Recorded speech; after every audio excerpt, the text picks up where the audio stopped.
maybe not recording it.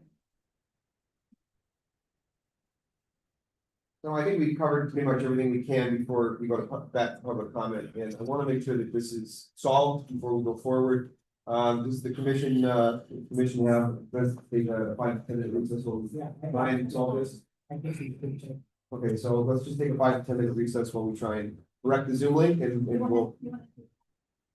Sure that everybody gets the chance to log in, 10 minutes is okay. Yeah, that's fine. Yeah. Okay.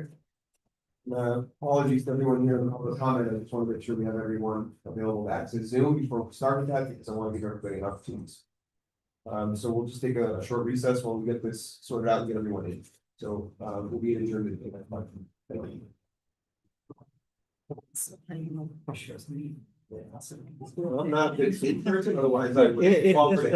The link works and Okay, so, it may be best, I don't know how to send the message through the app. Like you had sent earlier, that the original link via the calendar is now correct.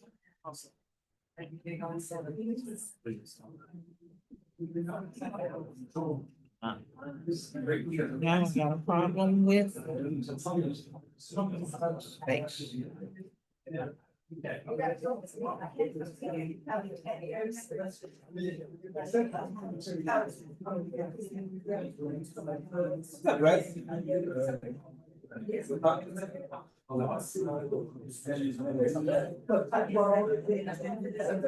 Yes, fair point. If I did. Pamela, did you update the village calendar with the new link that you sent out? We tried, but it wouldn't go. So can I show you how to share the correct link?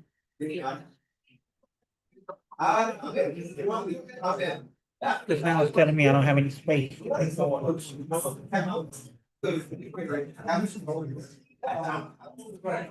Oh.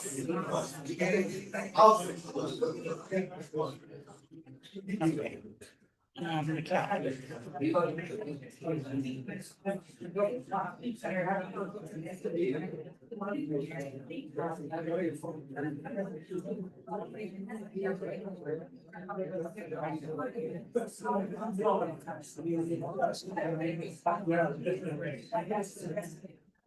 So that's.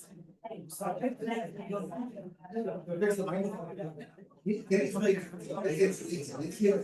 like whale.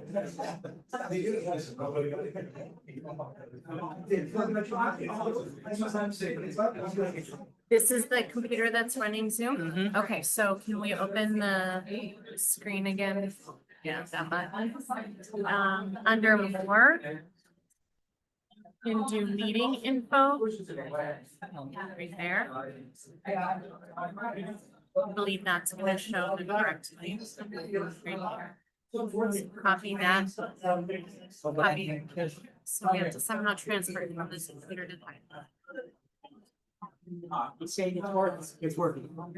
Yes, That's on. yes, but, Yes, but it's always in your. yes, so we're trying to fix that part. Okay, well, that's just. So can you email yourself from here to here? Or can you update on the calendar from this computer? Can't update on the calendar. Okay, oh, don't close that. 'Cause we I'm need not. that.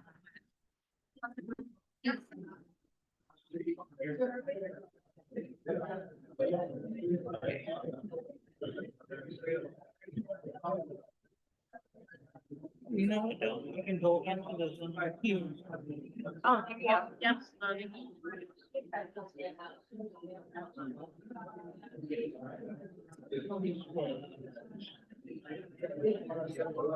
Different accounts. No, it's one account. I don't know. Okay, so in progress. Regular. Yes, you can be logged in onto. Same login, I don't switch. Well, No. I would not switch, I would not. You know what I'm talking about? Is there a way to send an email from that computer to this? No, it's totally. It's me. It's called me. That would just use for. I use that once in a while. Is Zoom, my there phone's that comment problem. on- You schedule it, and then I don't know if you turned comment.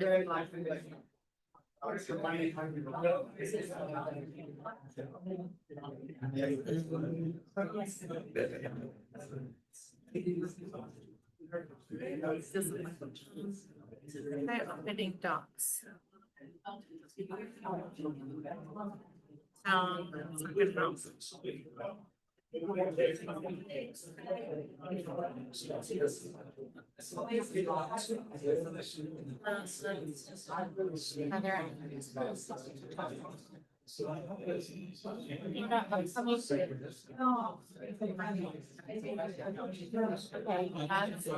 Okay, try copy and see. Now, I think we should try it before you post it, so just hit, control.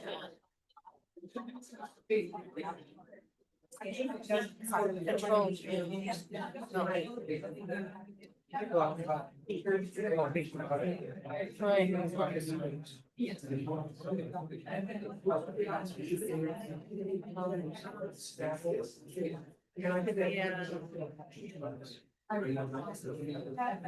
I'm sorry, go back to that screen we saw a minute ago.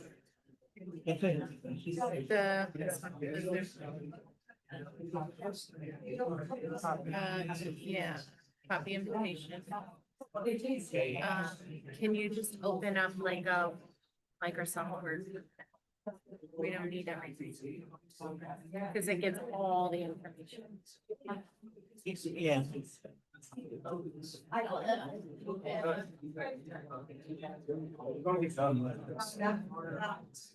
Push control V, yeah. Where is it? Scroll to- no, right now.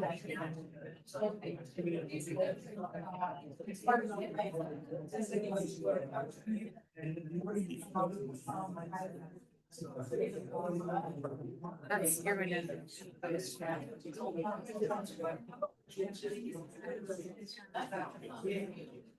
This is the thing.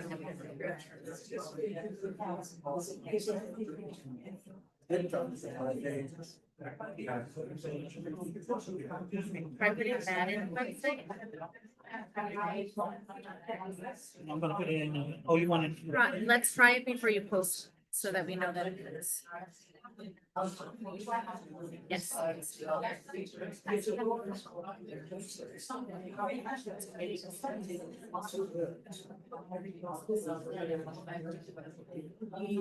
Okay, it works. Close it all out.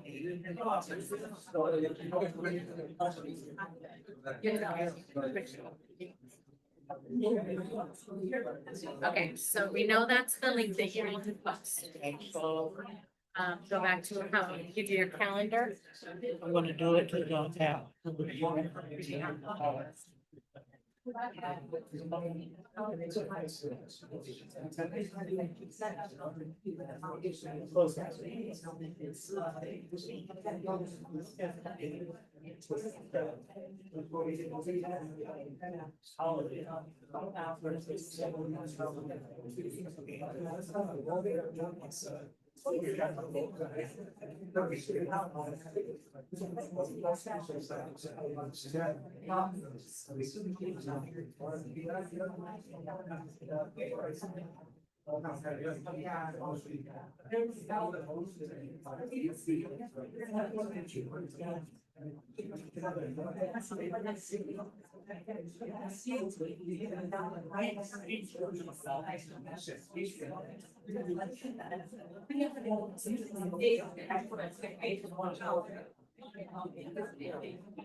Did you get it?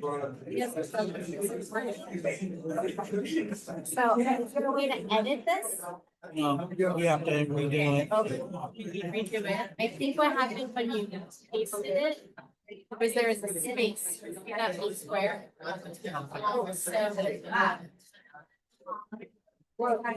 You don't need to consult this, however you do your.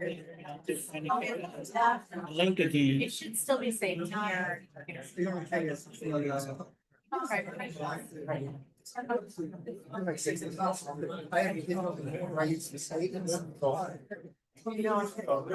okay, so if you have the same text that it can't. Oh, it's they can.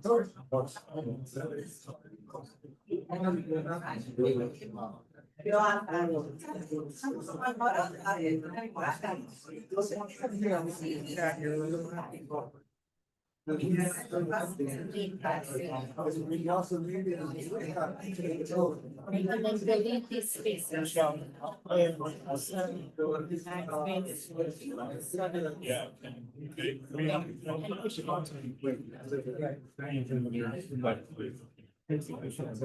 Or we're gonna make I have to, because if not, everybody doesn't get it. But you scroll up, no? I mean, right now it's just text. It's not. It's really slow. Here. We have, we don't have hearings, we don't have anything.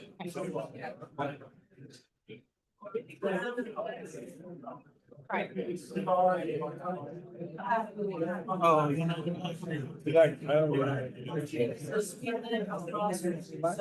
You're not gonna get it. You think that notice, like you asked us to do.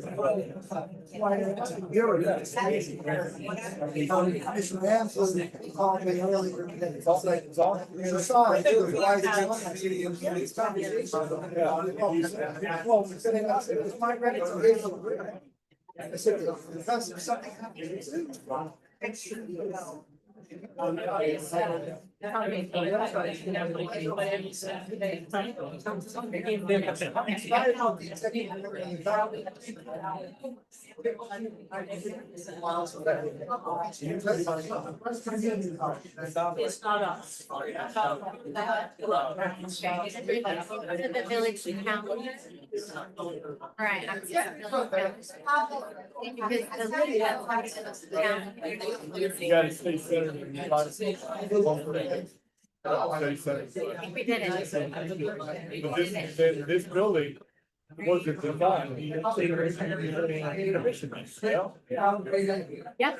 Grant. Now I have to get the Calendar. Now. Better. Boosted, better. May have to be back.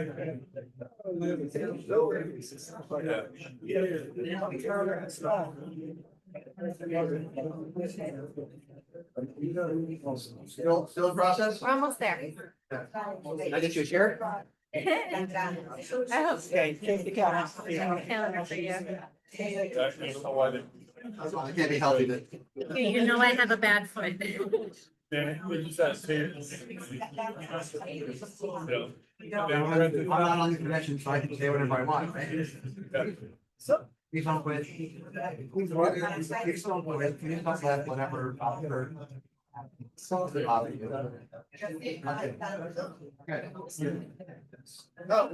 That's nonsense, right? I plan on speaking to that too. Thank you. Some degree. Yeah. It's Trying to be hot. It is an for meeting. Yeah, okay. It's for meeting, yeah. It's like the Zoom. It's much better than Zoom. Right? A meeting, for meeting. Or you talking about? Take there. Oh, thank you. Oh, Please. This thing is late. And it's hard for me to do this and this and. That's gotta be really. Yeah, so. I think. Thank you. Everything's working. Yeah. we good now? Yes, tell Mayor. About my cost, I have no idea how much. Oh, is that your son? I must have hit that key in my pocket, so I left it up there. I was like, I should just shut it, but I You didn't wouldn't know. have been able to- You're.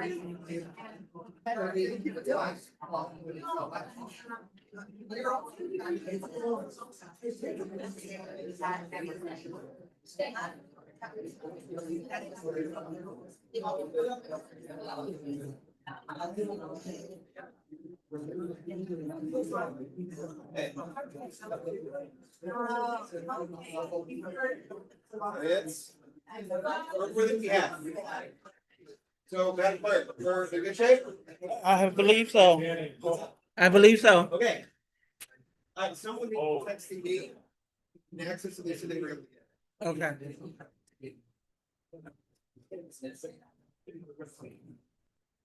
Right, everyone, it looks like we got it worked out, we're gonna get everybody in. I just say you think.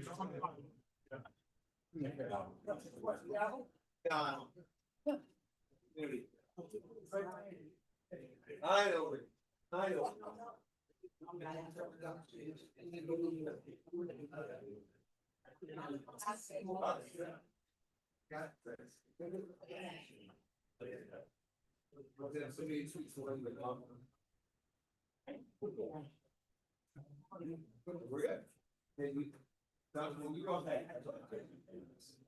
I wouldn't know where to, I wouldn't know where to begin. Know where to begin. All right, everybody, so, but yeah, so it looks like we got everybody, in, we have far more than we had, which is a good sign. So you have at least one person that was having trouble, who was able to access, so. I think we're in good shape.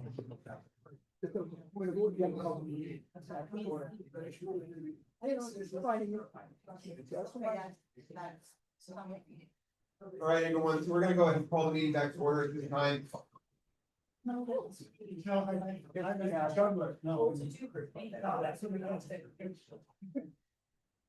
All right, so. Just want to, are we back on the record now, Madam Clerk? We are. Wonderful, all right, great, thank you, so just want to thank everyone for being patient while we put that out, and glad we were able to, it looks like we have a lot of people in here, I'm very happy to see that, so thank you. Patience, and we can move on.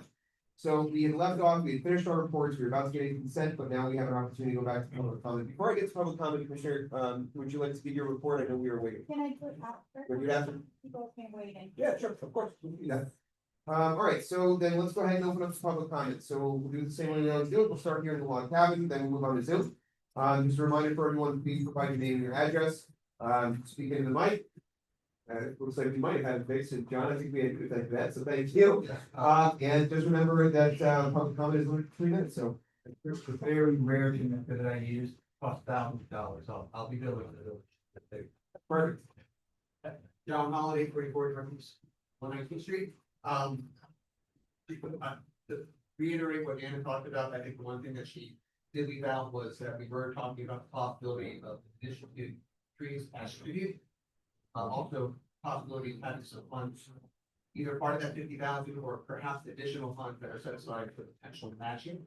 So that if a affected resident wanted to have some prioritization, some input into the kind of trees that are going into areas that have been affected by the pine tree removal, that they would be able to, and we worked this out with the foundation already, to be able to donate to the foundation and either have a match, or even if there's not a match, people will still want that kind of opportunity. I know that that would be, I would mind being able to contribute, have a say in what kind of tree we're doing, into my view every day. So even without the match, we still want that, we still haven't worked out the foundation, except this one on behalf of residents who want to kind of put themselves nearer the top of the list, or say, you got to say what kind of things go on there. One thing that I've mentioned to the manager, I don't know if he's brought it up to you guys, it might be something you want to talk about. Mr. Hampshire, I know this is something that you're into or that you've talked about in the past. I work for a Fortune 10 company. I don't mean to brag, it's paid for fortress, but there are some benefits to that. Cheap rental cars and hotels, them. Also, everything we do in Microsoft Teams. Everyone calls in with their own ID. Or obviously for laptop, their own ID. System, Teams captures who says what. And then you run that through Copilot, which is the AI version that Microsoft has right now. And it summarizes the minutes for you to whatever degree of granularity that you prefer. The way it would work here is that everyone here would obviously have to have it on a laptop. There would have to be a laptop here for public comment. And then if you have the licensing set up with Teams, you can then have all your things automatically transcribed in Teams. And then have those meetings summarized in Copilot. Since I know minutes are a pain point for some of you guys, I would strongly consider that. Last thing, I'm glad we fixed the Zoom. I was gonna say that taking Zoom away from all these good people is not the right IT solution, that, that you can't have it. And, the last thing I would say, I don't know, how much time do I have left? A little bit under a minute. Okay. I think last time I was here, I did a plead for sanity. I think I'm gonna be a little bit more pointed here. Commissioner Samaria, I've known you a long time. I consider you a friend. I know that you love this village. I know that you're a good person. You have a good heart. I do think that some of the things that are going on right now have crossed the line from proper political discourse. And are possibly, or probably in my person. And I would hope that some of these things that you might be taking personally, I would chalk up to misunderstandings. I was there during an incident in question where Commissioner Samari had on the shirt, he was doing a raffle, wintertime. It was a wintertime thing. I saw him giving away tickets. I know he was doing things right.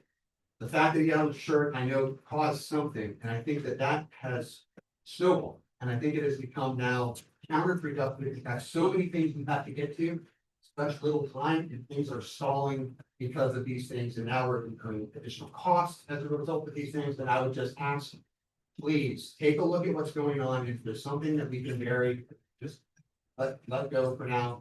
I would beg you to do that. If I don't want to go down the path of if, but I am curious to see how tonight goes. I'm curious to see how the next month goes. The street property. I know I'm over time. Thank you.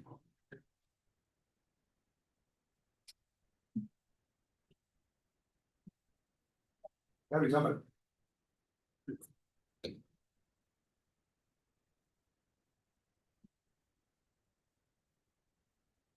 No. 777 Northeast 111th Street. Gonna read this, so I get everything in.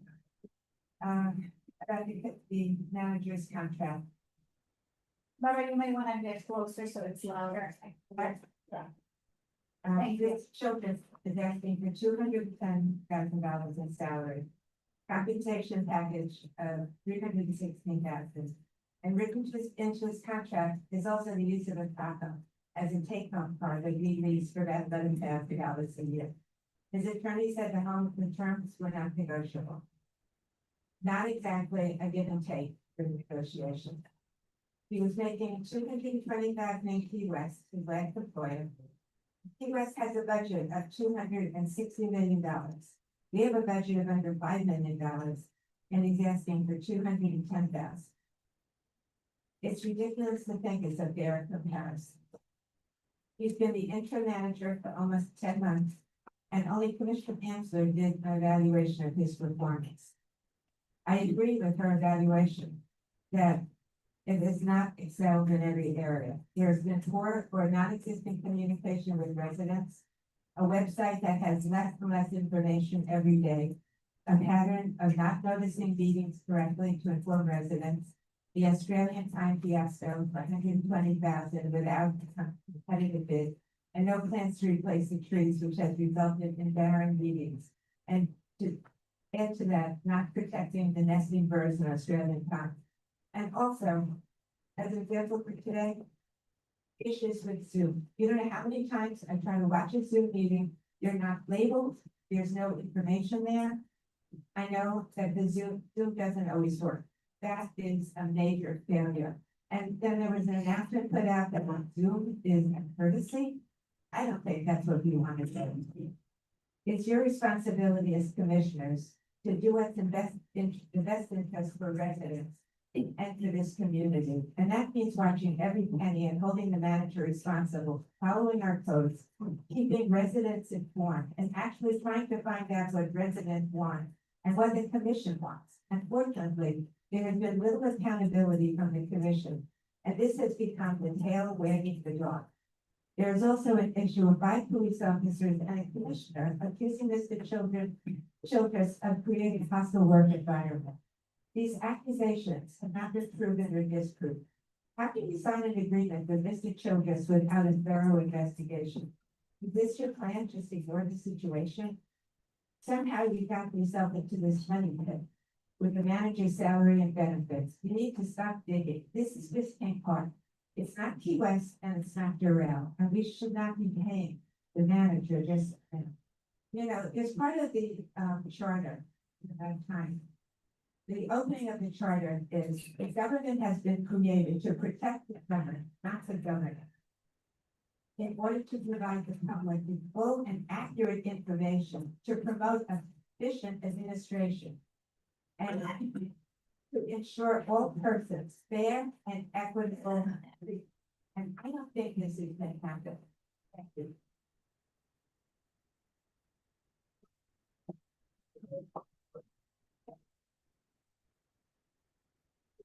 Right here. Okay. Michael Leva.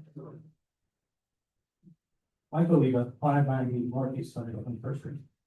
Madam Clerk, I sent you an email.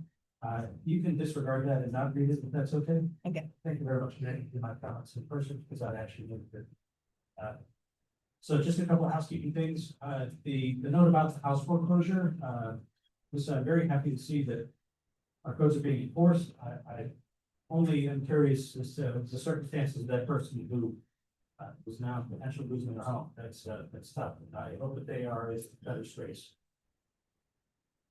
In terms of the sand piles, thank you for that, Mr. Lewis. I appreciate that. Hopefully we'll all be safe for that. My other consideration is we will hopefully be regrassing that space after hurricane season is done, because putting a big pile of sand there will start to fill the grass. I don't want to be on the because of much that I really do. With regard to Mr. Murphy passing, I'm glad to see that some things being done for him. I knew he was a great guy. Bit of a challenge to suppose, kind of thing, but I actually really enjoyed Mr. Murphy working on my schedule. Glad to see the votes as a challenge. Thank you. Okay, so off to the topic. Mr. Childress, I am in no way questioning your bona fides personally. You have an exemplary career of public service, and after so many years, you certainly merit the pay that you're requesting, I guess. I budget for a living. I know that when I see a single person line item that is almost 10% of our budget year, that's a significant expense. I just want to be sure that we as a village are receiving the benefit of that salary. It's an awful lot of money. It's part of that comes out of my pocket too, right? As all of us, as taxpayers here at the village. So, I hope that we take that into consideration, that, we're going to be very clearly doing less of some things because we are paying tourists. Yeah, I would assume there has been some negotiation back and forth, but the only thing I've seen personally was the initial request from Mr. Childress' lawyer for his compensation package. So that's something I can comment on. If there's been further negotiation, I don't know, but that package included a very significant amount of PTO and severance. That amount of money in particular is most likely going to, as Mr. Childress said, he's not going to take any commission rights here. I appreciate that. Thank you for our work. But that means we're going to end up owing him something close to $500,000 after the 5-year period when he leaves the village. He's going to be 30% in our budget for that given year. That's a lot of money. So I would assume this is in line with what's being paid to other municipalities. I've seen without question that other places pay that. Okay. Most of those places have 20, 30, 40, 50, 60, 70, 100,000 residents, much more than our little village. So I very much hope that, Mr. Jones, you will help us demonstrate the value that you will show for what we're gonna end up paying. Thank you.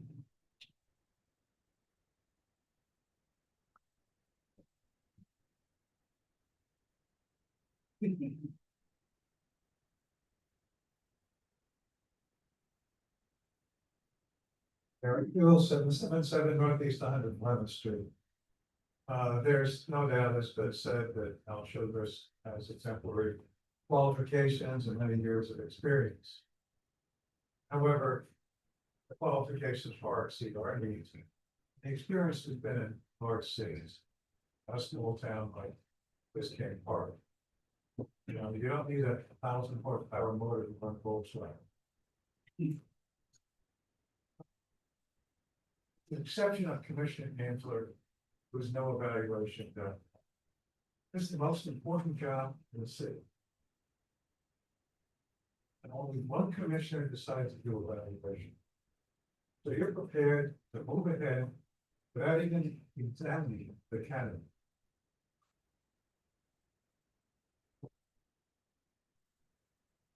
And I've heard that part of the justification by Mr. Showgris, because he has his heart in the community, which that's skin in the game.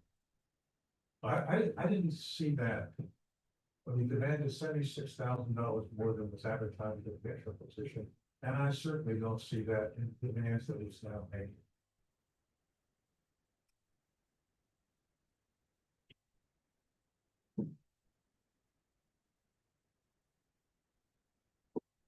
It's kind of like some of you have been dazzled by the gold coin. Most serious consideration here, though, are the allegations that have been made by 5 police officers, 2 formal complaints by police officers, and complaints by Commissioner Samari. I don't know how we could possibly consider moving ahead with the contract under those circumstances. You're putting a tremendous inherent liability on the village. You're not doing comprehensive, inclusive investigation before you pursue. It is really time as a commission, since you are the guardians of this community, we expect you to be guardians of this community. That we step back and think, is this a proven investment? Is this the right thing? Do we really want to sign a contract under a cloud of multiple allegations about its performance? Thank you.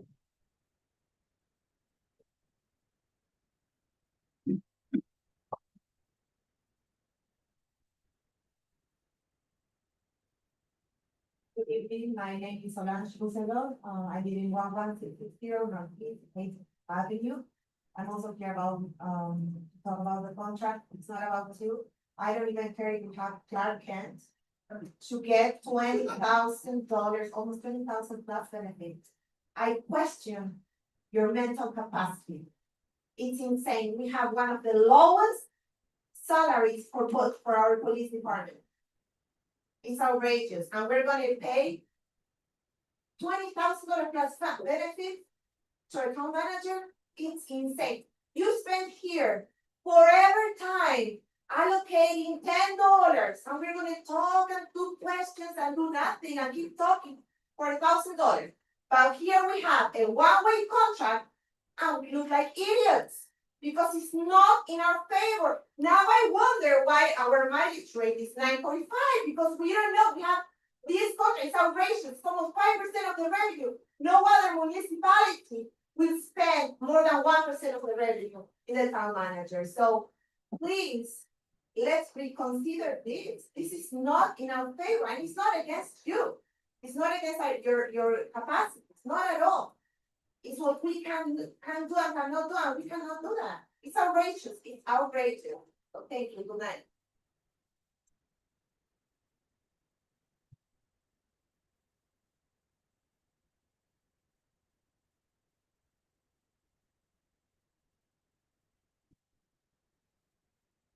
Iris Olate, 500 Northeast 119th Street. Good evening, Mayor, Commissioners, and neighbors of the city. Tonight, I will detail the reason why I believe we should postpone this vote and why a 220,000 salary plus benefits simply doesn't fit our village. First, the compensation demand is out of scale.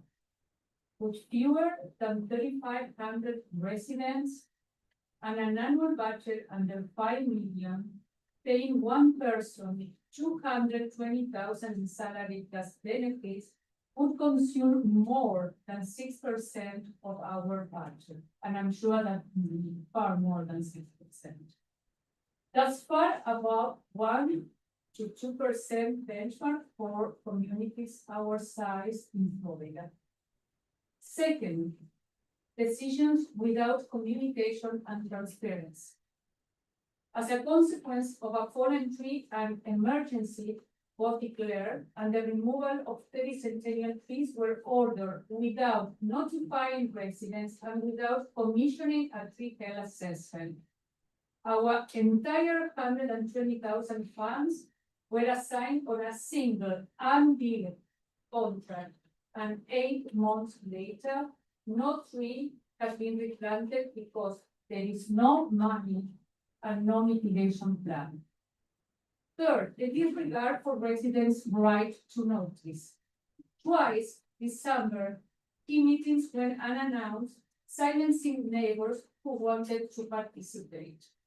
An open process demands timely, consistent communication, no closed-door decision that leave people out.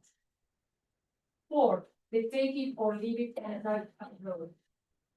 His 5-year agreement was handed as non-negotiable legal document, negotiated by lawyers instead of through our commission.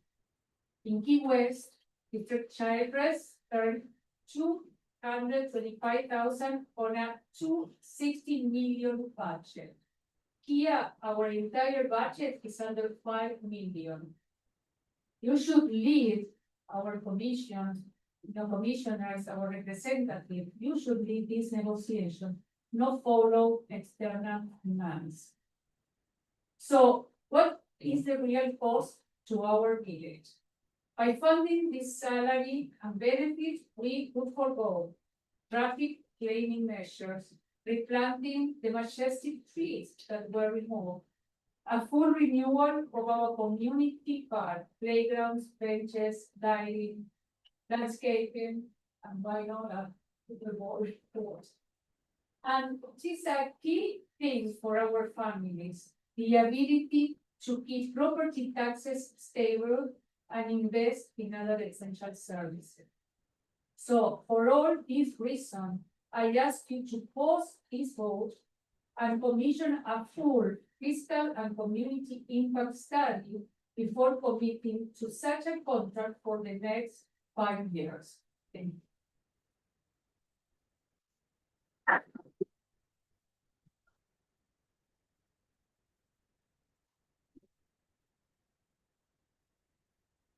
Good day, and Russell Morrison, 721 Northeast 116th Street. Good evening, Mayor, Commissioners. Speaking tonight because I'm deeply concerned about the decision to hire Howard Childress as village manager.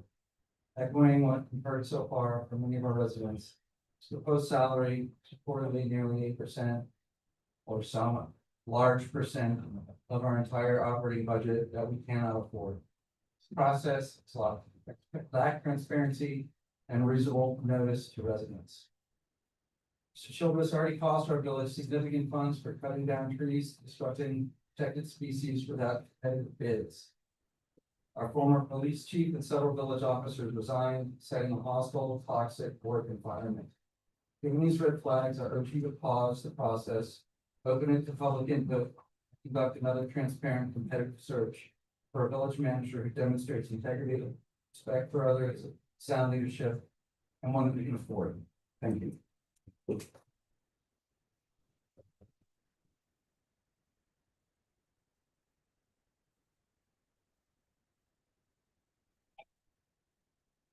there, my name is Krista McLean, and I also live at 721 Northeast 116th Street. I, like Mike, work with numbers every day in my job, and my job is to, do data analysis for some very large companies about the current economic environment. And while I also share some of the concerns that people have raised over whether or not this is the right candidate or not, for me, the bigger issue has to do with the way that this contract is being laid out right now. So I agree that it's a very large part of our budget, percentage of our budget for a village of this size.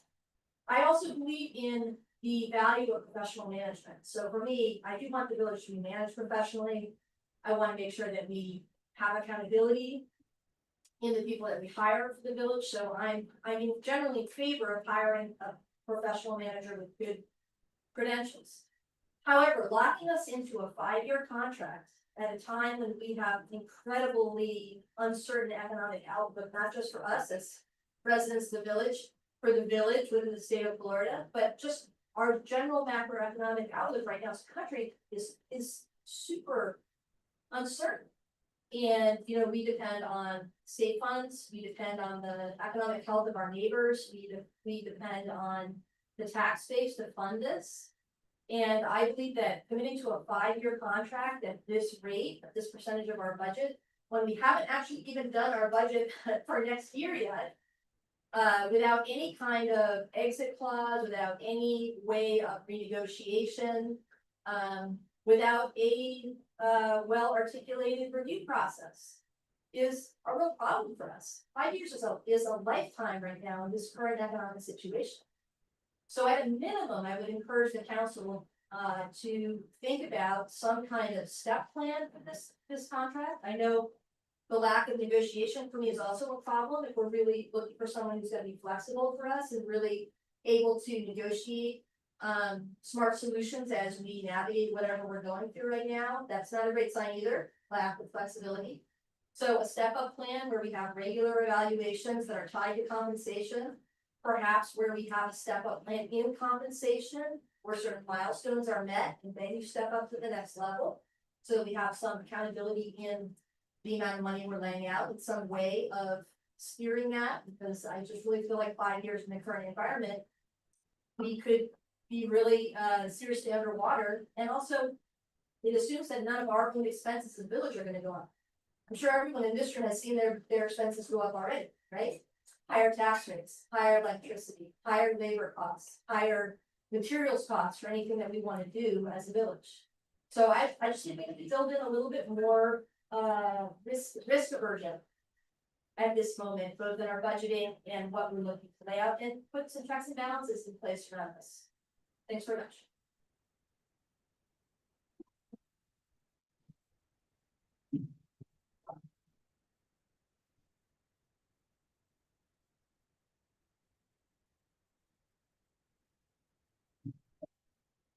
Huntington, 744 Northeast 119th Street.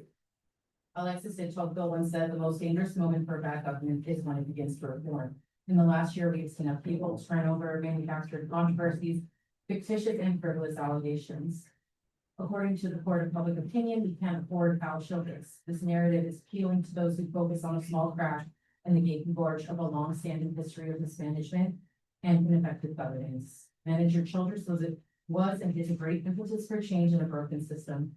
The moment accountability walked in the door, allegations, ethics complaints, and anti-Childress propaganda was so rampant, it was hard to see what was true and what was false. Those who called out the lies and had their livelihood attacked and their family members attacked, including mine. We have elected officials actively working against the best interests of the village. However, in the undercurrent of all the turmoil at the log cabin and village hall, spoken quietly in playdates, walks, direct messages, happenstance meetings at the grocery store, and school drop-off and pickups, there are residents who are grateful for change. There are a plethora of residents like myself grateful for experienced leadership to break cycles that have held this village captive for decades. There is a current of excitement and renewal from employees to have guidance and hope for an era of consistency and stability. Prior to our new manager, the village hired an unqualified candidate with no managerial experience and whose accolades included being a wedding officiant. The top-down effect was that manager hired a department head with a precarious history and even more so precarious financial decisions, which is still plaguing us today. We as a village and you as a commission led thousands, if not puncturing in the million mark. Vendors went unpaid, contractors found no external revenue through grant funding to improve services. We were denied state appropriation multiple times. No new private-public partnerships were pursued, and there were no new amenities added, all while customer service and employee satisfaction were plummeting. Commissioners sitting on the dais today, adamant and boisterous about how Manager Childress and his compensation package and his lack of managerial style are the same ones quiet about how they managed to lose track of the $1.5 million in American Rescue Plan funds. Funds that have sat through years of budget seasons with not one, but two previous managers lost in time and space. These are the same commissioners that vociferously post on every platform and sit at every meeting stating how Manager Childress will destroy this village, lower our budget, all while filibustering every meeting when there's significant work to be done. For reference, we are projected to be in a $700,000 surplus this year. The previous manager dipped into this reserve fund to a tune of over $300,000 and had an over $700,000 past budget in the last budget season. Not to mention multiple taxpayer funds used to foot bills for various vacations and seminars. So when we are talking about salary, what are we really losing that we have not already bled from inexperience and ineffective leadership?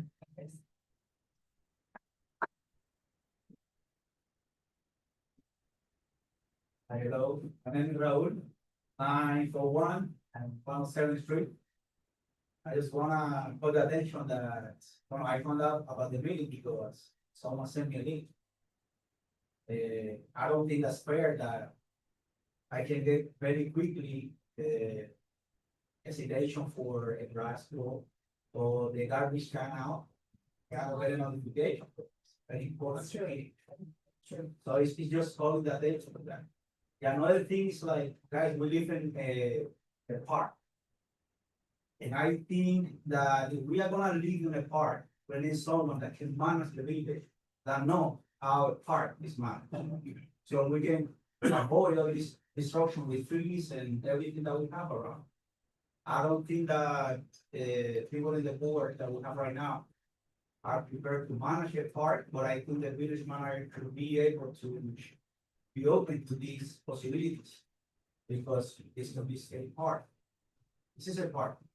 And it's made to be a beautiful park, walkable for every resident in the area. That's why I moved here. And I haven't seen the village really taking that approach for everybody. So thank you very much. I wanna call attention to that.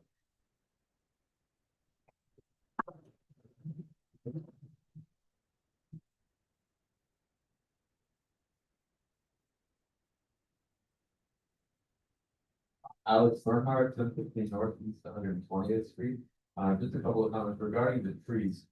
I'm probably one of the biggest tree huggers out there, and I was one of the founding members of the Sustainability and Resilience Board, and I live here because of trees. But I have to say that putting the safety of any animal over the safety of the human is not the way it should be handled, and something that most of the danger, like those trees, do continue to pose.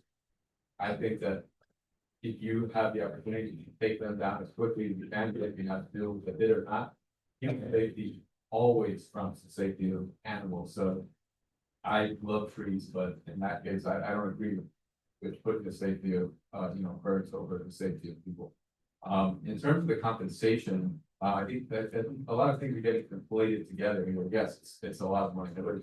Nobody can say that that's not a lot of money, but you have to look at what the market determines that salary should be. And you can't look at the budget of the village and try to isolate the compensation based off of just the budget of the village. So I think there's two separate things. You have the compensation package, which should go by whatever the market dictates. And if that is what the compensation ends up being, then that's what it should be. Because qualifications are, the separate part of it. So we can't be talking about personal qualifications and saying that money is why that shouldn't be done. The part of it that does alarm me a lot is the 5-year contract. I don't know the details of it, but this should absolutely be a contract that reduced yearly based off of whatever milestones are used. A 5-year contract for something like this seems absolutely outrageous, and I think that there's no way we can sign on for a 5-year contract, if in fact that is how it is structured. Thank you.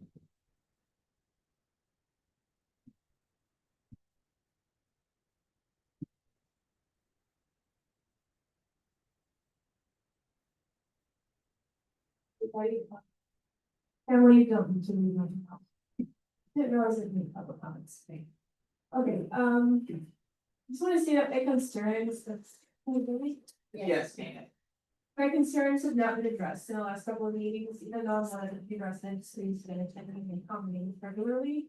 I expect answers to my questions if at all possible. I have quite a few questions because they're cumulative. They've been left unanswered. Number one, why weren't the multiple police officers who resigned and are training questioned during the El Children's Hospital environment investigation? 2, why do you feel that we do not owe it to residents to prove the allegations false? 3, what do you think could happen in the future as a result of the clause that essentially makes it immune to employee complaints? 4, what proves that El Children's performance merits $100,000 increase from our last village manager? 5, where did the $120,000 come from to cut one hospital lines? I still haven't gotten an answer for that. 6, we have been told we do not have money to improve our roads or replace some trees. Where specifically in our budget is this package coming from? I think we all feel more comfortable if we understand that. 7, why does the village manager of this park municipality 3,000 residents deserve a salary higher than the managers of Miami Shores, population 12,000, and Miami Springs, population 14,000? Like my husband said, with your credential, you obviously have the credentials. I just am not convinced that an 8% of our budget makes sense. 8, why has there been no significant effort to date to negotiate the salary and benefits? I expect you guys to protect us in our budget. 9, why didn't you use our contract for the village manager position as a baseline instead of accepting the one written by El Children's attorney? 10, why do 3 of you think it's acceptable to hire a village manager and 2 commissioners clearly believe that you treat them unfairly? Would you be okay with your colleagues disregarding your concerns in this manner? 11, why are you unwilling to state a probationary period until his first review? 12, why are you focusing efforts on limiting methods of communication with residents instead of making village communications more accessible to elderly, disabled, and financially disadvantaged residents who may not use smartphones? 13, who does limiting methods of communication help, the residents or the village? Thank you.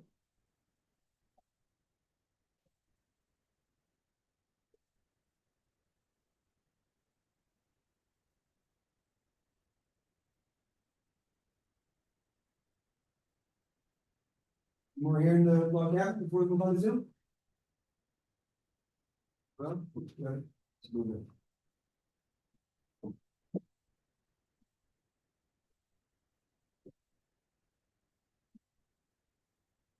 In the end, it's still one I have 5 more weeks to another place. You know, I think it's too long ago that I actually would have been up here with those who think that I was impressed from the station package large. I want to move it. But actually, not when I look back, at what's going on in 2006. That was the first year we got a manager. And in only 19 years, we have been a revolving door of 7 inexperienced managers and multiple area managers. But hey, we still get that compensation package low. And benefits of employing with ranking on employees, so they will someone to manage position. Through like grant opportunities such as the rec center grant, because inexperienced managers dropped the ball. Village got $1,500,000 the first from the federal government right after COVID. So apparently it's that idle in the town, so how this government. Now you're all here tonight, set to vote on a significant stormwater project that's gonna be funded with that money. You know, it's easy for us all to forget that every time we change managers, there's costs, including the intangible cost of total stagnation while we're iterating with the managers, and I'll be the only exception, now they all meant well, but they were basically caretakers. Then there's the stagnation while they're doing from those their way, and by the time any progress is made, if it's made, there are often municipalities that don't keep their compensation package well. As far as the 210,000 that I was requesting, nobody really got, it's in the ad, you guys agree, you was in the range. And obviously, your top tier candidate is going to expect the top salary. You know, as far as the hospital work environment complaints, you gotta consider it's not unusual when you go from laissez-faire management to actual management, to high expectations and accountability. A lot of the employees can adjust to that, and every complaints are equally, you know, we just so long past the time to stop with the difficult dominant. Negligible difference in applicability, which is not absolutely overrated. Unproductive progress. It's time to move out contracts and people move forward with the most experienced manager. One other point, this agenda item regarding the United for law firm to request an attorney. If we got commission consensus like Veronica or she reached out to Miami Shores, because if we didn't, how is that not a charter violation?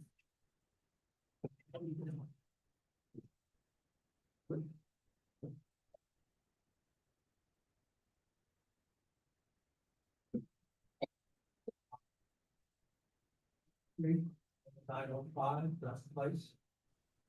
Which has to do with agenda items, 12A, 12B. These two agenda items belong to the municipality. He knows that no single commissioner can provide for the commission to direct any individual to do something without the consensus of the commission. What he has been saying has been proven previously to be untrue. He didn't like the answer. He decided he was above our authority. Go out and do this for himself, representing the village of Spring Park. He can do whatever he wants, just like a dictator. If he's unaware that he cannot do this, after being on the commission previously, he either doesn't care about the laws or is incompetent to be on this commission. It's already cost our taxpayers here $2,500. This is a complete waste of money. How many of our trees could have been planted for this summer?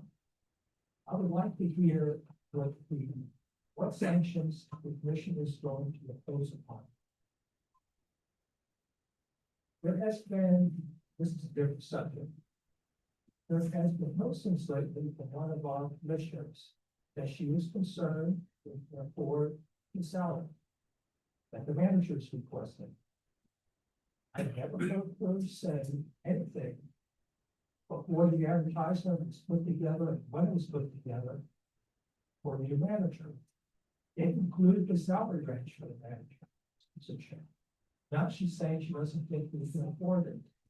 Was the salary range put in there only trying to attract a large number of applicants? It's called false advertising, it was.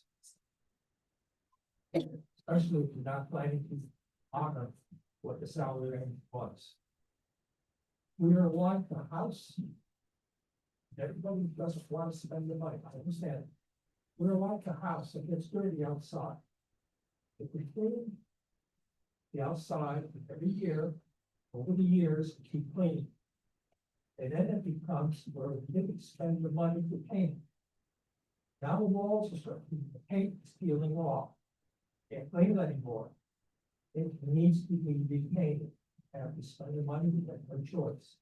The last few managers have shown you that we get for what we pay for.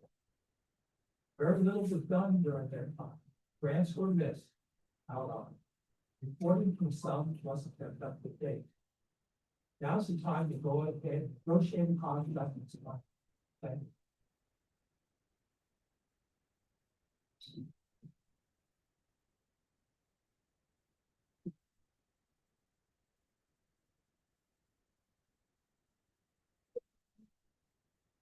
Dr. Watt, that's what the Northeast from. Just a couple of, comments. I agree with what most of the people said, rules especially, regarding the salary negotiations, a couple of quickly things. Even Congress, the United States Congress pays for 78% of its health insurance. But we are giving the postal manager and his wife, we're paying completely 100% of the health insurance. I think that's a little bit much. And I think that the, a lot of the benefits are a little excessive, but I know what the Village Managers Association deems, and they want to give all of the benefits they can. What worries me is that, it's not only that, but, there's certain things, yes, Mr. Childers is well qualified, but what are the qualifications that we need? Is a 5-year contract really what we should do? Just remember, what if you put aside your egos in your decision? Okay, what if you realize that you made a mistake? Just think of Commissioner Kennedy. Oh, Charlie, the first professional village manager we've ever had was Chris Food. How did that work out? Okay, that's happened with Sharon Rangone, so many others. To have an ironclad contract that has been lawyered up, that makes it difficult for us to do anything, I think it's a mistake. Now, one other thing with Lynchpin, I was very upset with the, Mr. Childers' lawyer said that his contract is non-negotiable. Just think about that. Okay, Lynchpin to democracy is negotiation. The village manager, the village managers failure to seriously negotiate, especially taking into account the same parts needs and its limited finances, indicates that this is a trait that Mr. Childers seriously lacks. Should we give pause, and before going forward with this contract, I think we should get credit once again, especially something that is so iron-tapped. I'm glad in 5 years. It's your choice, but if we don't have it in the freeze, I think that the replacement of the money all goes to compensation. That's not the case. We have other finally qualified candidates for the position. Please, again, second, he goes aside, consider this, to reconsider this high-impact concept, and think about what you might really want. What are the qualifications aside from degrees and things such like that? What about the personality? What about someone who does not negotiate, who seems not to work well with police and other people? I think that you really do need to consider your decision.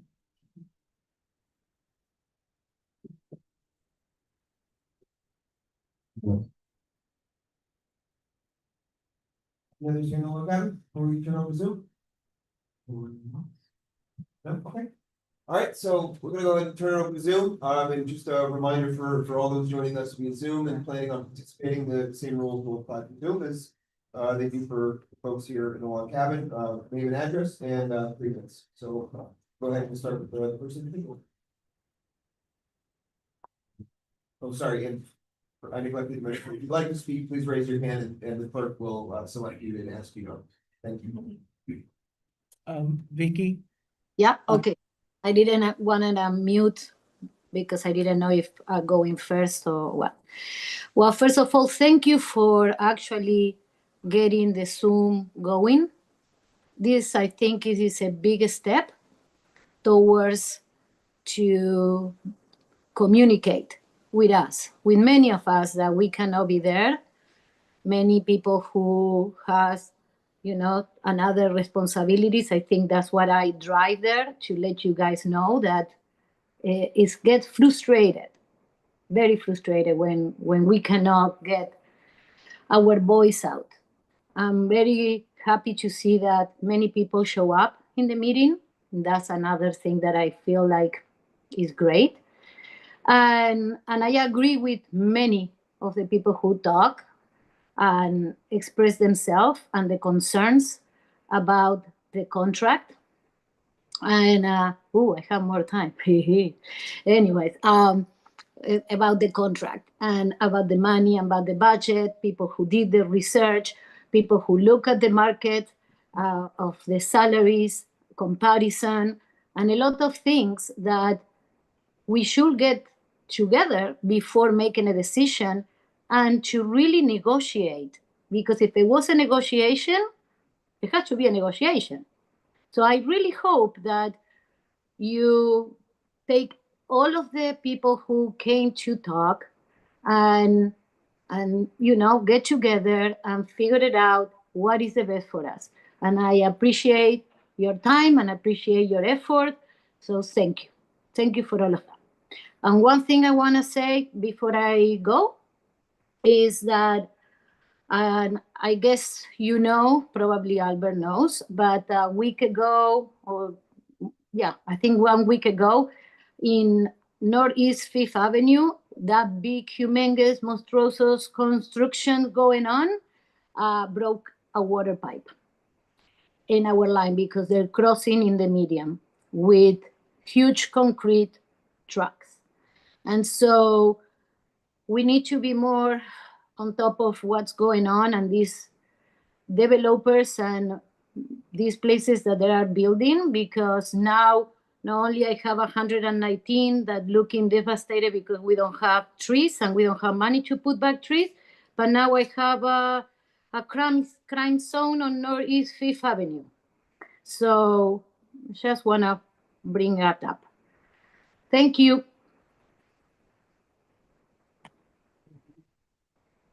Thank you.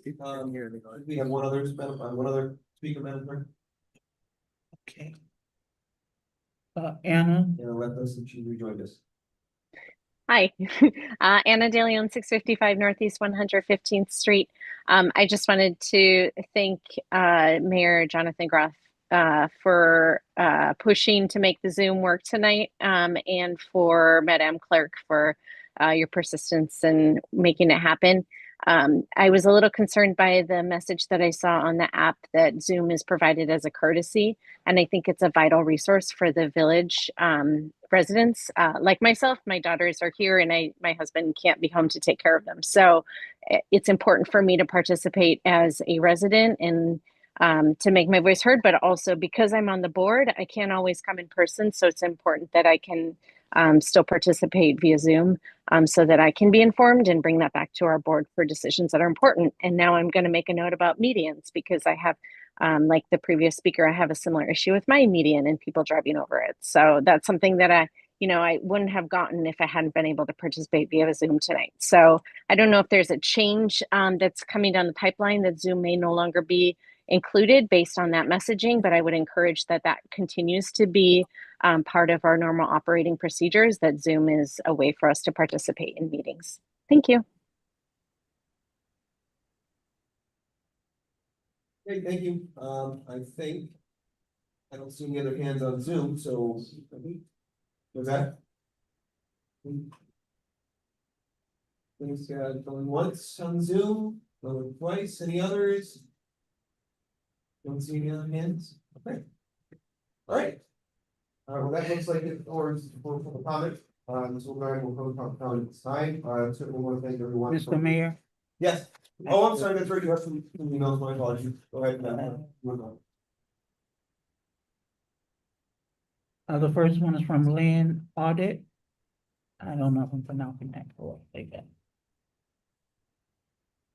Residents, commissioners, attorney, and manager on July 28th, 2025. I communicated to the clerk, manager, and commissioners. Get it closer, kind of. Yeah. Sometimes that helps if you get it like really close.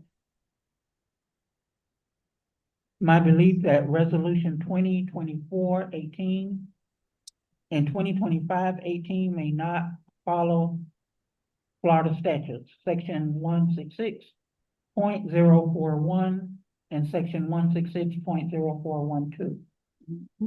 Solely for the purpose of this statement, I will presume they are both in full force and effect. I respectfully assert that the commission meetings held on May 22nd and June 3rd, July 8th, and July 17th, 2025 were improperly noticed pursuant to one or both of resolution 2024-18 and 2025-18. Unfortunately, if that is the case, these meetings may be null and void. I do not make this assertion lightly or with malice, but out of respect for the law and a desire for our village to do and be better. Notice of these meetings did not follow section 1B of resolution 2025-18, which states in part, notice of meetings of the village commission shall be sent via email to residents on the village current email list and posted on all appropriate social media platforms for which the village has an account, in addition to push notifications on the current village app. As evidenced by the village website, and despite the claims of some individuals, the village apparently does not have a current email list which any resident can still sign up for that should have been used to legally notice the above meeting. Further, as the resolution states, in addition to push notifications on current village app, it clearly distinguishes between the email system and the village app, and requires notification via both methods and any social media platform. The resolution does not provide for the dissolution or dismantling of any of the required methods of notice. All methods of notice are conjoined with the word and not excluded from one another with the word or. One method cannot replace the other.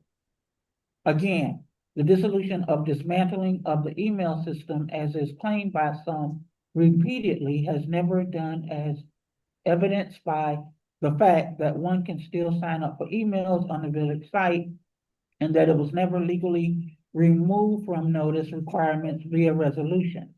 Not using the email system in addition to the other methods of notice is presumably therefore against the village laws.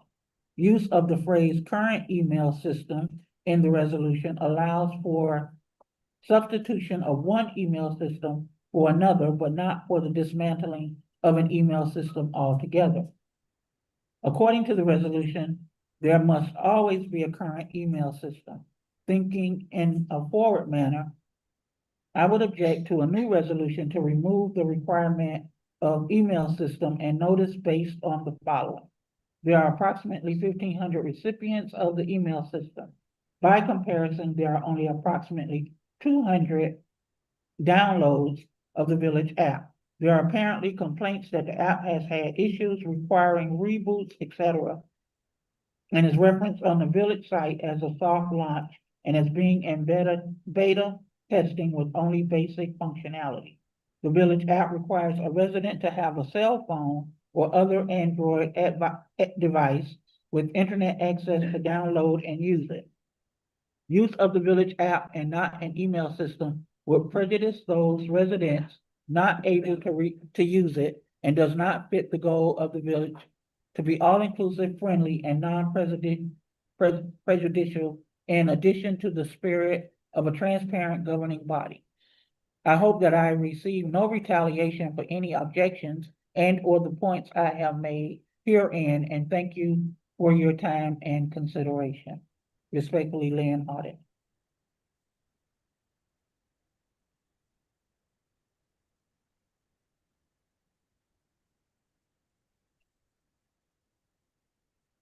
Fellow Biscayne Parkers, I feel the need to make my voice heard about some issues that have been happening in Biscayne Park in recent months. The sender, Nancy Davis. I'm sorry.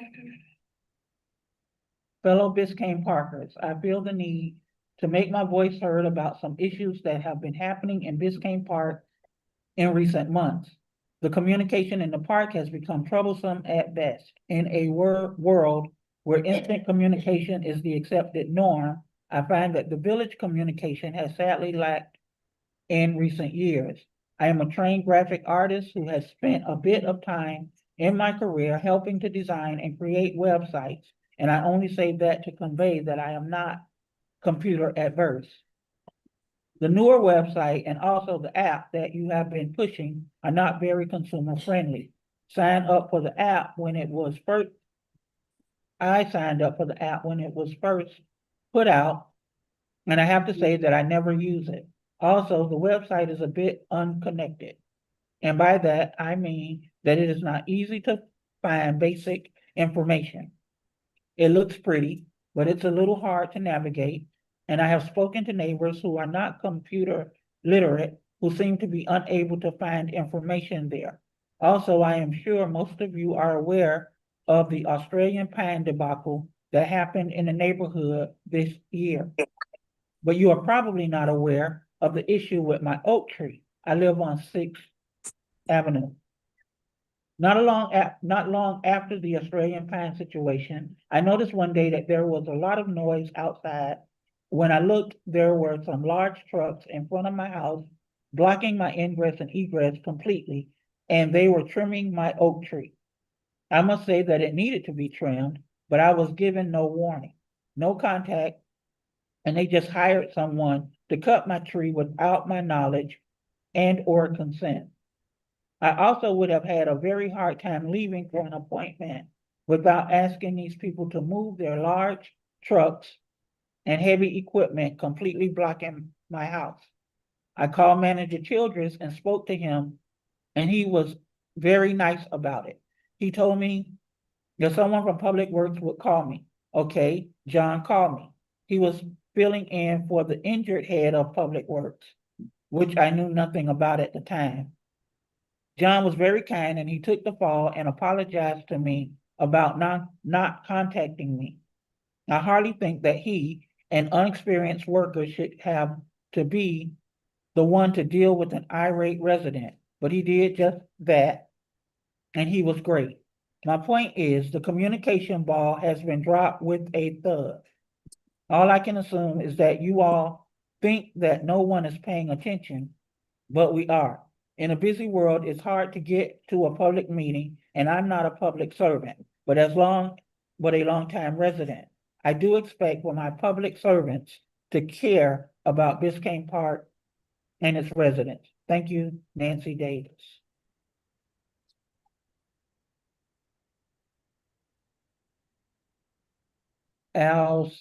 Alexander Bernhard.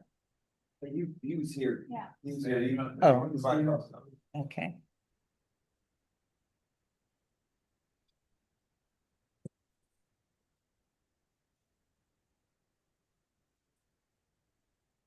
Dory Zeman, 118 Griffin Boulevard. We are a little village of homes and doesn't seem like any of you want to know what residents are feeling or thinking. Every month you offer this segment for public comment. Then it seems our comments become like chaff in the wind. You all know my disappointment that Jordan was not hired as our manager. He didn't need the job, he actually wanted the job. And he wanted to get to know all the residents who chose the village as their home and why. I recently had a situation on the swell in front of my home. A lady out for a walk fell into a 3-foot hole and thought she had broken her ankle. I contacted Vera and she forwarded my concerns to Mr. Childress. Mr. Childress later sent me an email saying he took time out of his lunch to drive by my house and the swell is my responsibility. And if I need anything else, don't hesitate to reach out.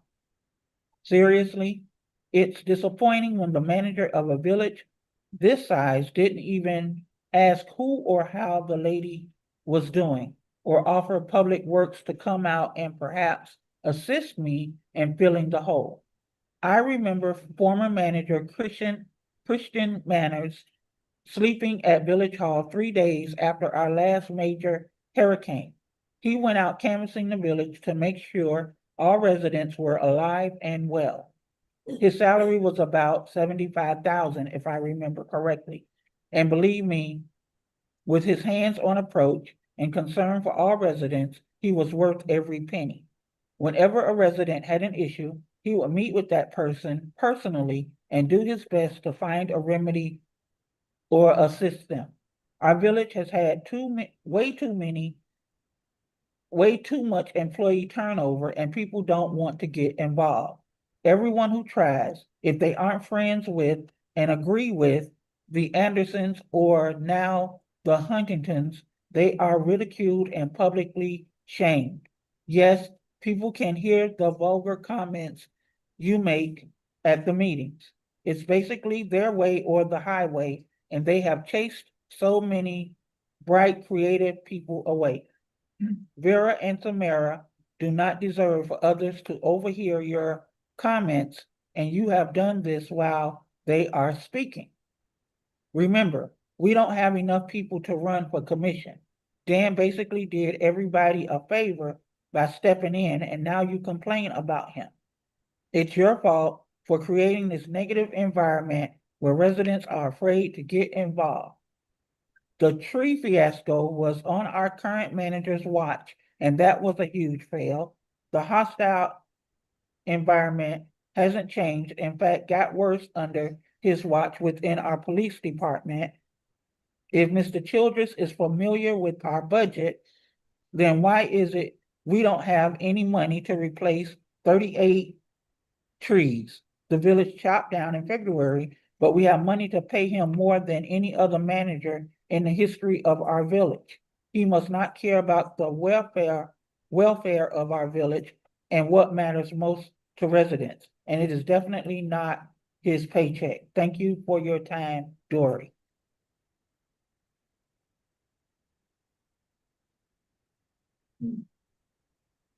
David Raymond, 11520 Northeast 9th Avenue. Dear elected officials, I am disheartened to see that the village posted a notice stating Zoom participation will no longer be guaranteed. I am recovering from back surgery and can't sit for more than 30 minutes at a time. If not, I would have attended tonight's meeting. Instead, I hope you will picture my smiling face when the clerk reads this into the record. Between limited access to Zoom, lack of meeting notice to residents, no commission meeting minutes, and no meeting videos posted, it does not appear you, our elected officials, value our participation in village government. Contrary to that, I have seen your smiling faces and heard your positive comments when the log cabin was packed with residents providing input. It seems as though you are happy so many people care. But at the same time, I hope you can see how the lack of access to meetings and improper documentation does not achieve that goal. In terms of tonight's agenda, you are making a decision on a contract with the manager while the same agenda contains an item from a commissioner claiming the manager is creating a hostile work environment. You are also moving forward with hiring someone who, after 10 months on the job, does not have the support of 2/5 of the commission. You also were presented with a contract as non-negotiable.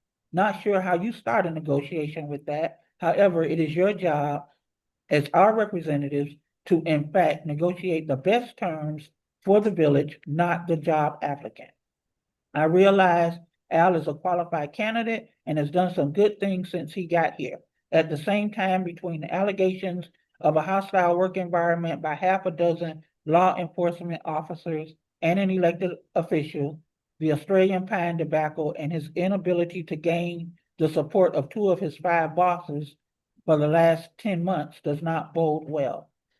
In terms of the salary request at the maximum of the range, this places the village in an unsustainable financial position. While I have long advocated for paying more to attract quality staff, starting someone at the maximum with a boatload of benefits, which total approximately 8% of the entire village budget for just one staff member, is not good precedent. Additionally, the proposed contract allows for increases which would take the manager over the maximum of the range limit very soon. I have heard you argue ad nauseum over 1 millage point, which is approximately $45,000. Yet you are willing to cough up $160,000 more than we have ever paid a manager. I have spoken to most of you and I can count to 3. So I realize this is a done deal. As such, I am addressing this to Jonathan, Ryan, and Art. As our representatives, you must ensure that our new manager makes every effort to work in a respectful and productive manner with the 2 commissioners, and please negotiate this contract as if you represent us, the residents, because you do. I truly hope this all works out. If not, thanks for the new material for my next book. Thank you, David Raymond. That's the last one, Mr. Mayor. Okay, thanks, I'm sorry. All right, so that's the final public comment, we ran over the record. Mr. Mayor, Madam Clerk, I received an email from William Tudor, is it read in the record? I don't. I didn't receive it. I have that one roll, you just want that, you want, yeah, did he request that you read it into this? He did, yes. Yeah, highlighted. I can read it, the one from Yeah. 14. Yeah, it's highlighted. He said, just read the highlight. Oh, it was from- I don't know if I have to highlight it for you, hold on. There it is. There we go, I got it, just highlighted first. Yeah. Okay, I got it. So, yeah, it is. So I'll go ahead and read it, because I have the email, sounds like the entire commission did receive it. This is from, William Tudor. And I'm just reading the highlighted portion for everyone listening. Good evening, I'm unable to attend tonight's meeting, but wanted to share my thoughts regarding the manager's proposed contract salary. I'm strongly opposed to both, paying children's base salary of $210,000 a year would amount to 4.62 of our total revenue. This number would increase to at least 6.9 being factor of benefits. In comparison, the municipality, which pays an excise percentage of total revenue, is only 2.99%. I'm concerned that the requested salary and benefits may be unsustainable without cutting services to residents or doing much needed infrastructure projects. As for the contract side salary, I am concerned regarding PTO and severance. As for PTO, demanding 240 hours of PTO and signing on every anniversary date plus another 80 hours every October 1st is troubling. Contract caps PTO carry over 500 hours. Any hours earned over. My apologies. It's just kind of how I normally reach my apologies. I'll start back in the second paragraph. As for the contract, besides salary, I have considered regarding PTO and severance. As for PTO, demanding 240 hours of PTO and signing on every anniversary date plus another 80 hours every October 1st is troubling. The contract caps PTO carry over 500 hours. Any hours earned over the cap would have to be used before end of the year or forfeit. This means children would have to take 8 weeks of leave every year. Another concern is the severance language. Based on the contract, the village would pay out 500 hours of PTO plus 20 weeks of salary. The proposed salary would equal $131,250. Oh, and the kicker, he gets the severance payout even if we part ways after the contract expires in 5 years. There's more issues in the contract, but I'll stop there due to time. I sent an email to each of the commissioners containing a detailed summary of my concerns regarding both proposed contract and salary. Additionally, the email includes a schedule containing a comparative analysis of manager salaries across 27 Miami-Dade County municipalities, including Biscayne County. I will forward that email to the village clerk requesting that the email be made and schedule be made part of the record and readily available. So, Madam Clerk, I'll forward that Okay, information. I have it. It came in Okay, great. after 6. My apologies, I didn't need to run. No, I normally do, so apologies. Okay, so I think that's the last one. So that will close public comment. And certainly, as always, I very much appreciate everyone being here in and everyone being on Zoom. They're all still there. Did they? Providing us with their feedback on our agenda. So we do have commissioner reply to comments, and a lot of these will very likely come up in our discussion, but I would like to ask if there's any replies to comment at this time. The other one, I have is I want to thank everybody for coming out and giving me support and especially being within 3 weeks, so you have to have. But your comments are very important. How do we continue to come out, if anything with this city manager position, whether you for or against, it has brought the residents to participate. And so this part, I'm very happy that I am doing it.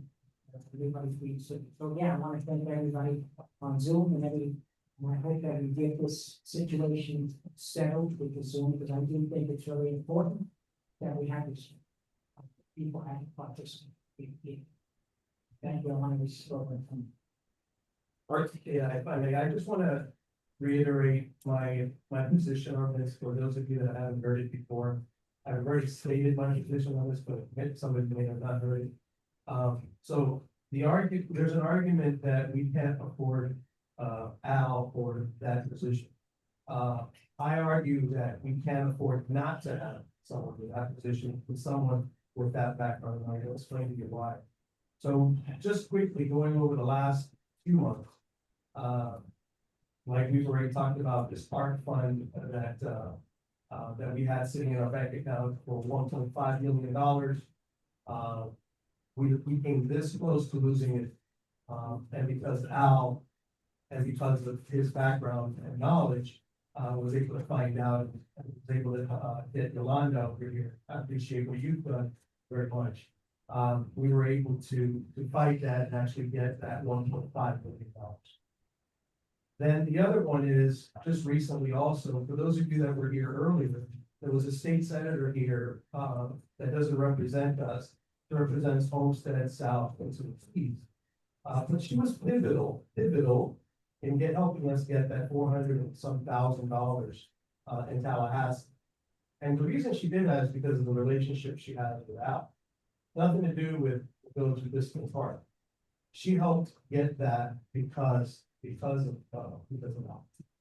And then the other thing I wanted to talk about a little bit about is, a lot of people are genuinely concerned about the financials, and I appreciate that. Some are using the financials because they don't like the candidates. And that I don't appreciate, because they're not being honest. Be honest. I don't like the candidate, I don't want to pay him that, and that's that. Everybody up here agreed to that salary range of 150 to 210, everybody. So for somebody now to say, oh. Not everybody. I'm sorry, Sorry, Vicky. I'm talking about the people on the.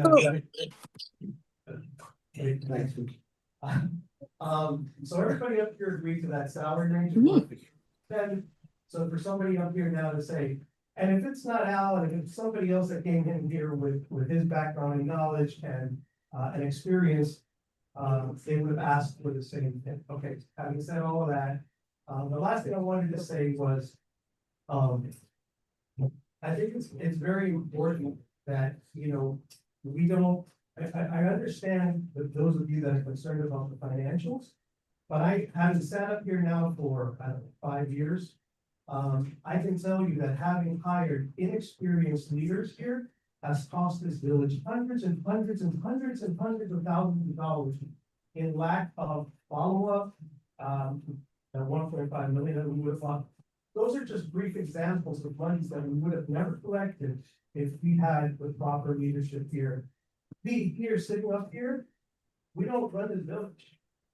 I have a job, Ryan has a job, we all have jobs.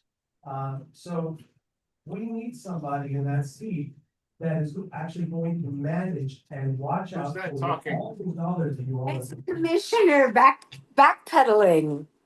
Sorry. How much does he get paid for being a commissioner? He doesn't get paid enough to do what he does. None of us do. That's Look, we get to public comment, I'm sorry, but we've done the public comment is flowing here. We need people to remain on mute, and allow the commissioner to finish his thoughts. That's all. That's all.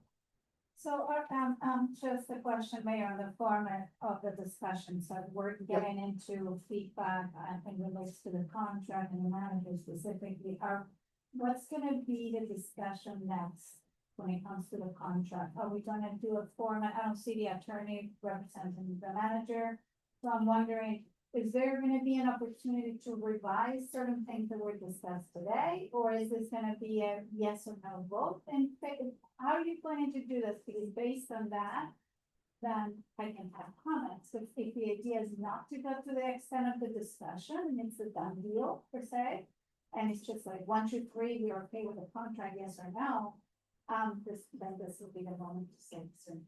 Well, I don't think that this is the time for that. I appreciate our sharing your opinions, I know you want to get out ahead of it, that's certainly his prerogative to do so. It's a resolution, the way that it works here is we always discuss a resolution, if there are discussion points to be made, so. You can't we'll mute them all, get down to that, we'll get down to You that, mute 'em all? we'll do the same review everybody. so they can't say.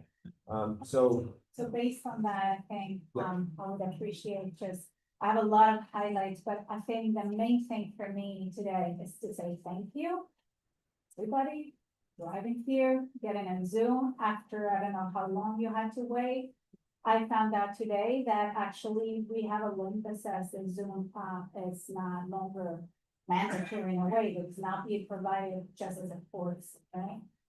So that is a problem for a lot of people, just like myself, finding out. There's a lot of people trying to get in and they're like, what does this mean?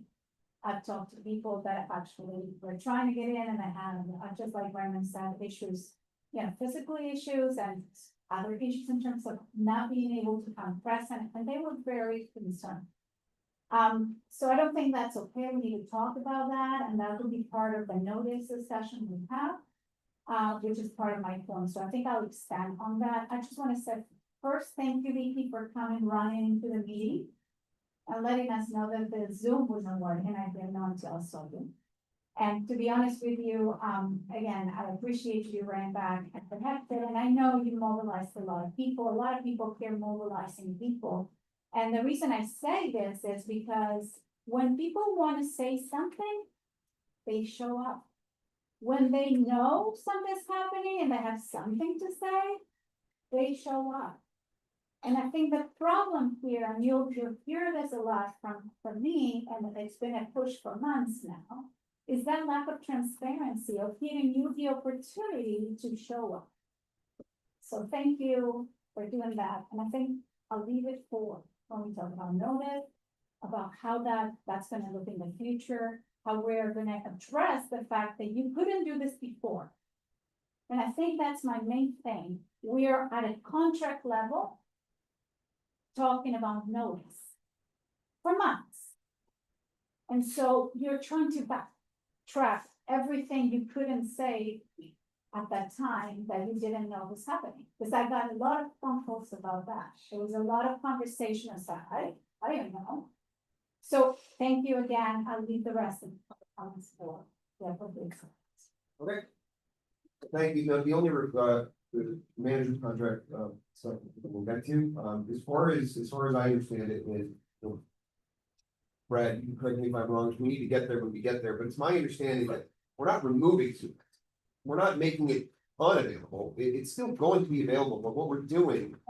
From order, if you don't mind. Yeah. Is this something we can discuss with notice, or you want to make it separate? I just want to go through my commission report as well as funding. Yeah, No, it was a very short point. I just wanted to make it clear that we're not revoking Zoom access. It's still going to be available, but as a legal procedural note, we're basically required from noticing issues to say that if there are technical issues, then it won't invalidate the meeting. So it's still always going to be available. We're not removing it. It's an important tool, and it's important for people to have access by Zoom for reasons that we've heard tonight. So it's not going. Yeah, so quickly.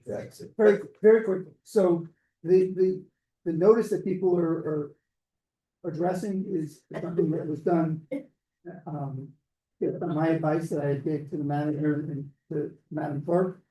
The issues that we were having is, as you correctly stated, if you're providing a public notice saying that the public can access the meeting by Zoom, and you have the issues that you had at the beginning of this meeting, and you continue on with the meeting, then your notice is defective, and it affects the legislative actions of the commission. So it was the reason why we put that warning or that advisement on the notice was not to do away with Zoom, but for people to understand that there are technical issues that have occurred, that people may not be able to, for whatever reason, appear by Zoom. And if they want to ensure that they're going to have an opportunity to speak publicly, that they need to appear. And that's essentially what it is, so that the notice is legally sufficient. Understood, and by no way is that me voicing my opinion saying that we don't want it, we don't need to, because we absolutely do. So I just wanted to make that point that we're not getting rid of it, it will still be there. So, but does it mean on that, sorry, a question, so does it mean that so basically, we are telling people, if you have to be here, because it could happen that like today, we have half an hour more, 40 minutes of non-working link. Someone at that time is like, maybe there's no meeting, and moves on. Well, you didn't come, you didn't find out. We're saying, for you to be sure, you have to be here. What we're saying, yes, in the short version, what we're saying is that you cannot, a resident or a member of the public, based on this notice, would not be able to the legislative acts of this commission based on a defective notice argument because they were unable to appear via Zoom. That doesn't mean you're not gonna have Zoom, you can still have it. But if you were to go forward with a meeting, not, let's say you didn't realize Zoom wasn't working, which we didn't in the beginning, until Yeah. somebody came in. So if you had passed a resolution, you would pass an ordinance to approve something, and you had your original notice, there could be a potential of attacking that notice and saying that it was legally insufficient. And therefore, whatever was done during that time period is null and void and has to be done again. Okay, so So that, this that was is to a legal, clarify yeah. the purpose of Zoom. That you all can remove that if that's what you choose to do, but if you're going to remove that advisement, then my suggestion is that you make sure your remote link works so that the public can appear. And you do not move forward with a meeting if it's not working, because Correct. otherwise there's potential problem. Correct. All right, thank you for the background. So, yes, so it's, I mean, it's sort of, and we'll get to know this on my item, but, we've done with, Zoom before. I mean, this isn't, something that, you know, it's rocket science. Companies rely on Zoom, you know, you name it. There is other opportunities to explore. We can talk about it during notice, but, an IT person, I thought the manager had mentioned there was someone hired for IT, you know, who's present at some of the meetings. Someone that can assist Pamela to make sure that the connection happens. Someone that can ensure that we have proper technology. That is a solution meant to ensure that we give the people what they've been asking. It's not to adapt basically to our limitations. And I think that is my biggest takeaway from here. We can just leave that as a conversation, although it's legally, you know, it's less of an issue legally for us to have this notice. It's a wrong message that we heard here today, when all these people show up. And all the people that are still in the Zoom, waiting for the Zoom to live in order to participate. So again, I think it's testimony this, that, that is not what residents. Okay, so we'll, if we're into it on the item that comes up, so let's, go ahead and move on to our consent agenda. Do I have a first and second to approve consent? And I do my commissioners report. I'm sorry, yes. It's quick.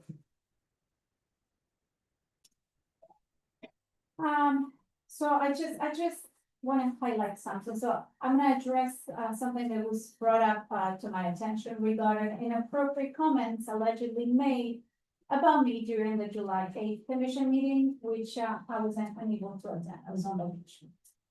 I've been made aware of several disrespectful remarks about me, which were made out loud and clearly heard by others in the room. I won't repeat them, but they were described as offensive and unnecessary. The rest of the commission is aware. Unfortunately, this isn't the first time I've received similar reports. Given this pattern, I feel it's necessary to publicly address it. Disagreement on issues is a normal and expected part of public service, but disrespect is not. It damages public trust, it discourages participation, and it sets the tone that reflects poorly on all of us. We've all seen how toxic behavior, if left unchecked, can escalate beyond words. I think you all heard today about a resolution that passed to protect the privacy for politicians. Hyper-local politics may feel personal because we're all very close to each other, but they are not. I serve this village not just as a commissioner, but as a neighbor. Doing this work without compensation, with no other purpose, purpose of motive, other than represent residents of this great village. I welcome disagreement and criticism when it's expressed with respect and civility. We all share responsibility for fostering a space where every voice feels safe and valued. And I bring this up, and I really thought about doing, whether it was appropriate or not, I didn't know. But I say it because in that meeting on June 3rd, my husband fixed me.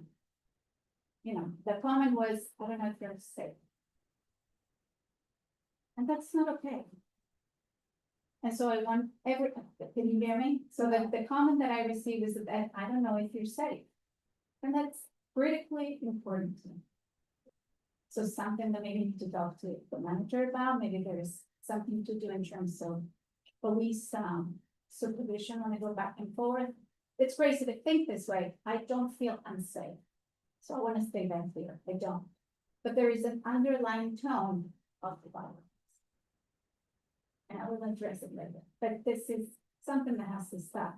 And it's every part plays an important part of the whole. Every one of us plays an important part of the whole. How you behave as an audience, how we behave with each other, and how the manager behaves with the audience. Those interactions ripple to those of us.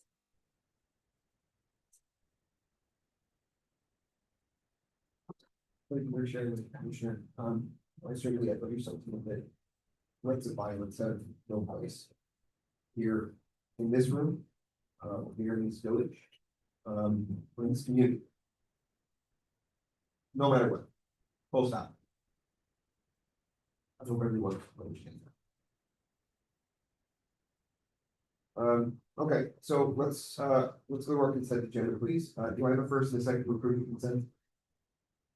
Motion to approve the consent agenda. Okay, all in favor? Aye. Aye. Okay, consent passes. We'll move past the consent and we'll go on to our amended agenda, which moved 13A up to the end of this section before we get to section 11. So 13A is the manager selection of the police, the manager item on selection of the police chief. So, Mr. Manager, if you'd like to introduce the item for us, please. Yeah, thank you very much, Mr. Mayor. As you know, we had it, Chief Steele was placed on suspension pending investigation. Before that had occurred, I had put him under a performance report on January 13th, 2025. Identifying items of concern, establishing a plan of improvement over the next plan of improvement over the next 3 months. I listed 13 items that needed much improvement. On February 14th, the village attorney and I met with Steele, discussed some unanswered emails that the Department of Justice had sent Steele regarding an equitable sharing agreement and certification. As a result of the unanswered emails, we were placed in non-compliant status. In light of those unanswered emails, some lost funding had occurred. A further employee had presented documents and a former employee had presented documents and information that deemed the village attorney and administration as appropriate for an investigation of misconduct by Chief Steele. And Steele was notified about these allegations at the February 14th meeting. On February 20th, he was relieved of duty with pay pending an investigation from an outside investigator. At that time, Steele refused to sign the memorandum of notification being relieved of duty. And less than 24 hours later, he sent an email to the mayor and village commission notifying them of his resignation and claiming hostile work environment and so a number of other allegations. Upon him being relieved of duty, Captain Jorge Rosaro was named acting police chief and has been in that role since that time. I advertised for the chief position, was advertised on the village website, Florida League of Cities, Florida Police Chiefs Association, Florida City County Managers Association. And the advertising reflected that the village was looking for prior experience as a police chief. And the village of Biscayne Park received approximately 20 applications. We selected a committee of 7 people to review those applications and determine exactly the most qualified that they wanted to interview. That committee consisted of 4 residents, all who are longtime property owners of the village of Biscayne Park. Most of them had more than 20 years of living in the village. I won't. If anybody wants to know the names, I'll be happy to share those names with you. The committee was chaired by Mr. Howard Goldman, who came here and made a presentation about the what movement the committee was moving on and what the format was. The committee also included a current police chief from a neighboring city and a former president of the Dade County Police Chiefs Association, who is a current deputy police chief of a neighboring city in Miami-Dade County. Upon reviewing the applicants, 7 candidates were selected to be interviewed. Upon notification of 7 candidates, 2 which were named, so it boiled down to 5 that were interviewed by the committee. Of that 5, those interviews were held over a 2-day period, June 19th and June 20th. As a result of those interviews, the committee selected 3 finalists whose names were submitted to myself. The committee selected the following individuals: Carlos Avila, Dale Engel, and Scott Israel. I have a detailed memo about their background, and it's in the it's on the website. If you could read all their background, all 3 of them were very highly qualified individuals who had extensive law enforcement experience, and any one of them could meet the needs of the village. All 3 candidates were invited to the July Village Commission meeting, where they each were asked to make a 10-minute presentation to allow the mayor and village commissioner to be aware of who the final candidates were and to get to know who they were. The village commission asked each candidate a number of questions, and on July 19th, the meet and greet was held, at which coffee and donuts were served from 9 a.m. to 10 a.m. from the residents to meet each of the candidates and ask them questions. From 10 a.m. to 11:30 a.m., some 14 members of the Biscayne Park Police Department met with each of the candidates and had an opportunity to learn more about them. In the final selection process in the last week, I met with each of the candidates for over a 2-hour period, in which I sat down and interviewed each of them to learn more about their strengths, their weaknesses, their goals for the Village of Biscayne Park Police Department. And that when I sent out this memo, those interviews had not taken place yet, but I can tell you that all 3 candidates were very highly qualified. As a result of the meet and greet and the committee, each of I had conversations with many of the police officers and many of our residents about who exactly is the right police chief. And it was a tough decision, but I wanted to tonight in a public forum announce it so that everybody is made aware of it at the same time. But my selection is Mr. Carlos Avila, who's been doing a great job for us for the last 3 or 4 months.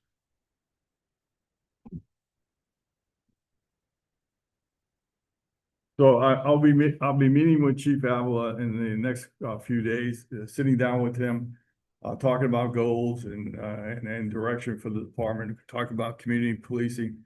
And I'm sure that I ask the residents if they see him on the street or they run into him, please say hello to them and talk to them about their expectations for the police chief. And please feel free to reach out to me. But I'm happy that we have someone of Carlos's caliber to run our police department and bring us into the next level.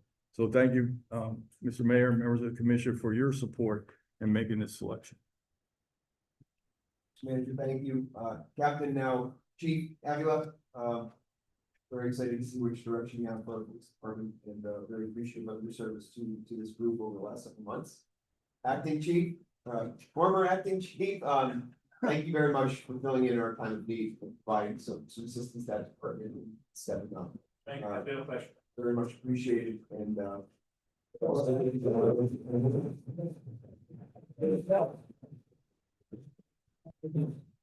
Yeah, it's possible that we could get something beats real from the chief to. yeah, certainly, I'd like to have. I wanna hear a speech. Share any remarks, information the public at this time, that would be.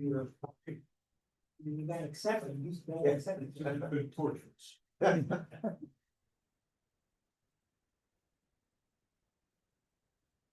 evening, Mr. Mayor.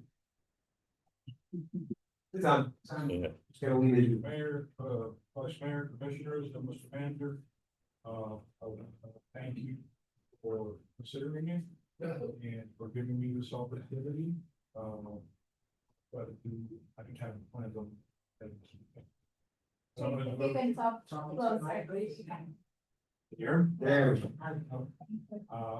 just want to thank you for considering me and this opportunity. I will give you 100%. And I look forward to meeting with the manager and let's see how we can move the village forward and get it going as well. Thank you again very much. Thank you. Thank you, congratulations. Yes. Your first training will be how to use the microphone. Thank you. So everybody's gotta go through this. All right, very well, thanks for bringing the item forward and moving it up, so we could, hear that, it's a fun to see, that rolling out the chief, excuse me. And it's certainly very, very nice to have the resident committee involved and the neighboring, law enforcement officials help guide the selection. Say that these three individuals, you know, they'd be very happy with only those individuals, so thank you again. Okay, so having concluded 13A, our next item in our amended agenda is 12B. Sure. What's that? Coffee at this hour? Did you? No. Doesn't, no. Probably better off. Can I go home? Go home, probably.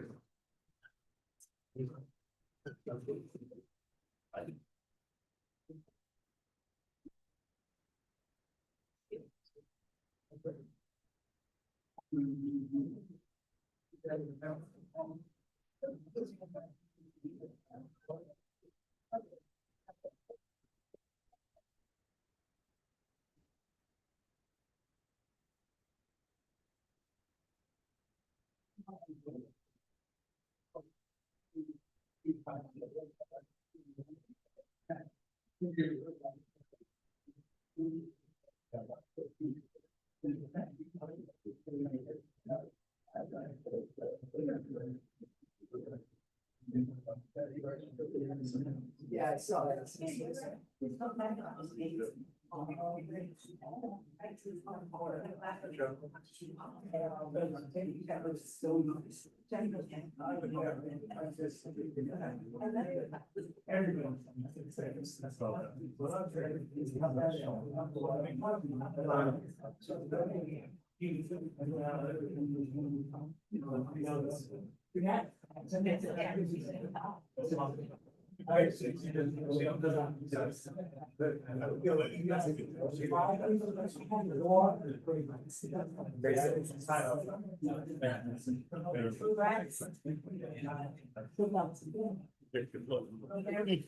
Good luck.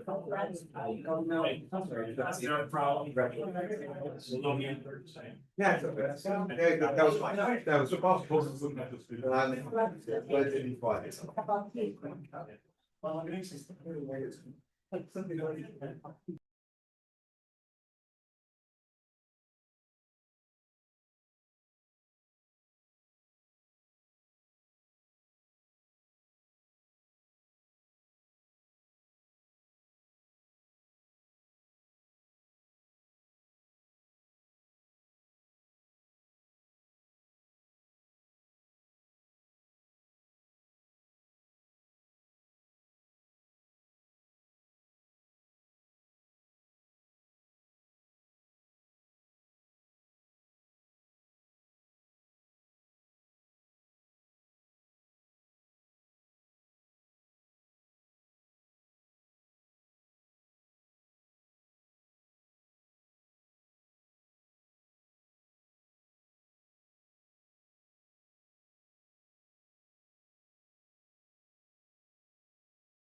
right, well, looks like we got everybody back, so let's take a second and get ready for Zoom, please.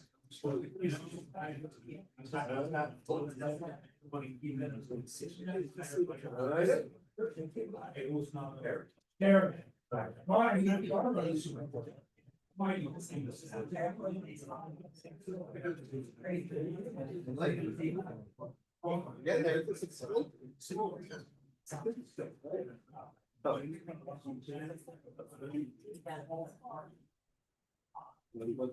Yes.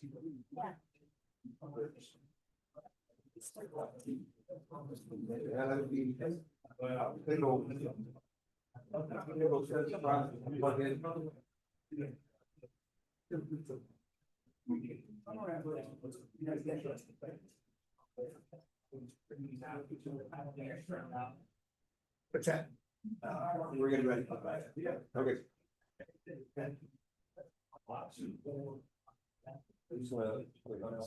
It's not confident here. You know, you get, have a cup and you raise the cup, so. There's one, literally one.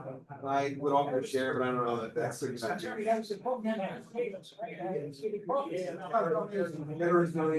was my donation and nobody makes stop. One of our residents, Mr. Rosman, just to do about. What's that? I said, one of our residents, Mr. Rosman, why exactly?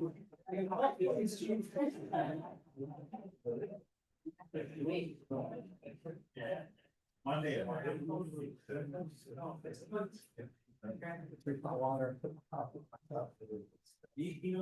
was going to say, but then. This one. Yeah, that would be fun.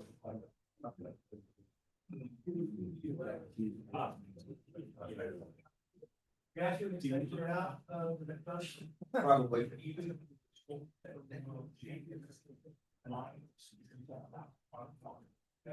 I'm aware.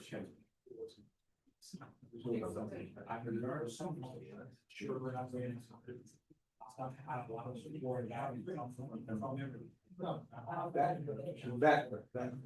So. Yeah.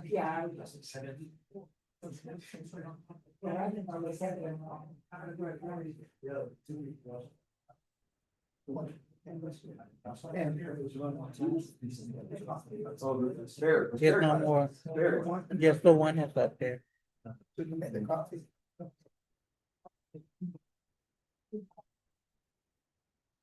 So it's all. We gotta order some. It's in my own next time. Do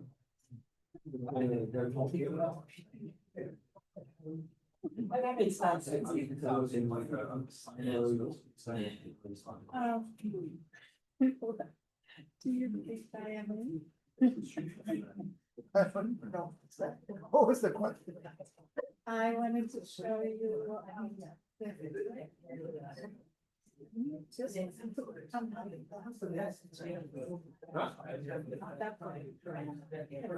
If we got to hear that.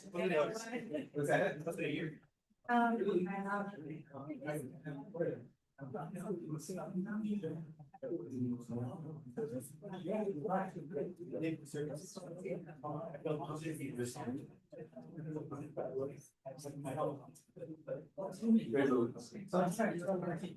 Separate. Yeah, okay. This part of the stuff gets 7 plus. All right, everyone, so let's call the meeting back to order. We're gonna be formally adjourned, but we'll call it back to order. And we will go on to our next item on the amended agenda, which is moving up to discussion item 12B. So 12B, Vice Mayor, this is your item, so but the. Commissioner, on the motion, the limit discussion to 5 minutes. I'll second that. All in favor? Aye. Aye. 5 minutes for what? I'm sorry? The discussion of this item. Pardon. Okay, Vice Mayor, go ahead. I thought too, you can't pass the work line. I do this because we have to meet and do my job, my duties as commissioner. Mr. Childers acted in a non-professional, aggressive manner towards me on several occasions. 5 police officers also accused Mr. Childers of creating a hostile work environment, intending police officers from use of the ordinary titles. The commission has an obligation to our residents to investigate these accusations.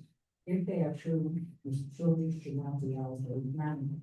You cannot ignore these complaints and you should not sign an employment contract with him until it has been cleared. I would think Mr. Childers would want to clear his name too. I requested that the commission had an open and frank discussion about the complaints that I work involved in Mr. Childers. A matter that needs to work in a neutral and professional manner. It's the commission's responsibility to deal with them. Can I make a procedural question? Sure. It's a 5 minutes, when is this session happening? Well, maybe my first question. I mean, on the item. normally it's enough procedures you discuss, and if the matter requires that after a certain amount of time, someone calls for 5 minutes, that's what it is. Why are we getting 5 minutes before we even start talking, and now it's not a discussion, but a statement for a commission? Well, so my question on that point, I think it kind of leads in, so to speak, to the question that I had for the vice mayor on this item. My question for the vice mayor on the item is can you give the commission a clear direction of what you're asking us to do? You know, normally we have that cover page where we say, here's the recommendation that I want. I'm just trying to understand what you're asking us to do with this. This is just something you want us to consider on the contract item, or are you asking us to do something separate? This is a hostile, not just like the other 5 officers.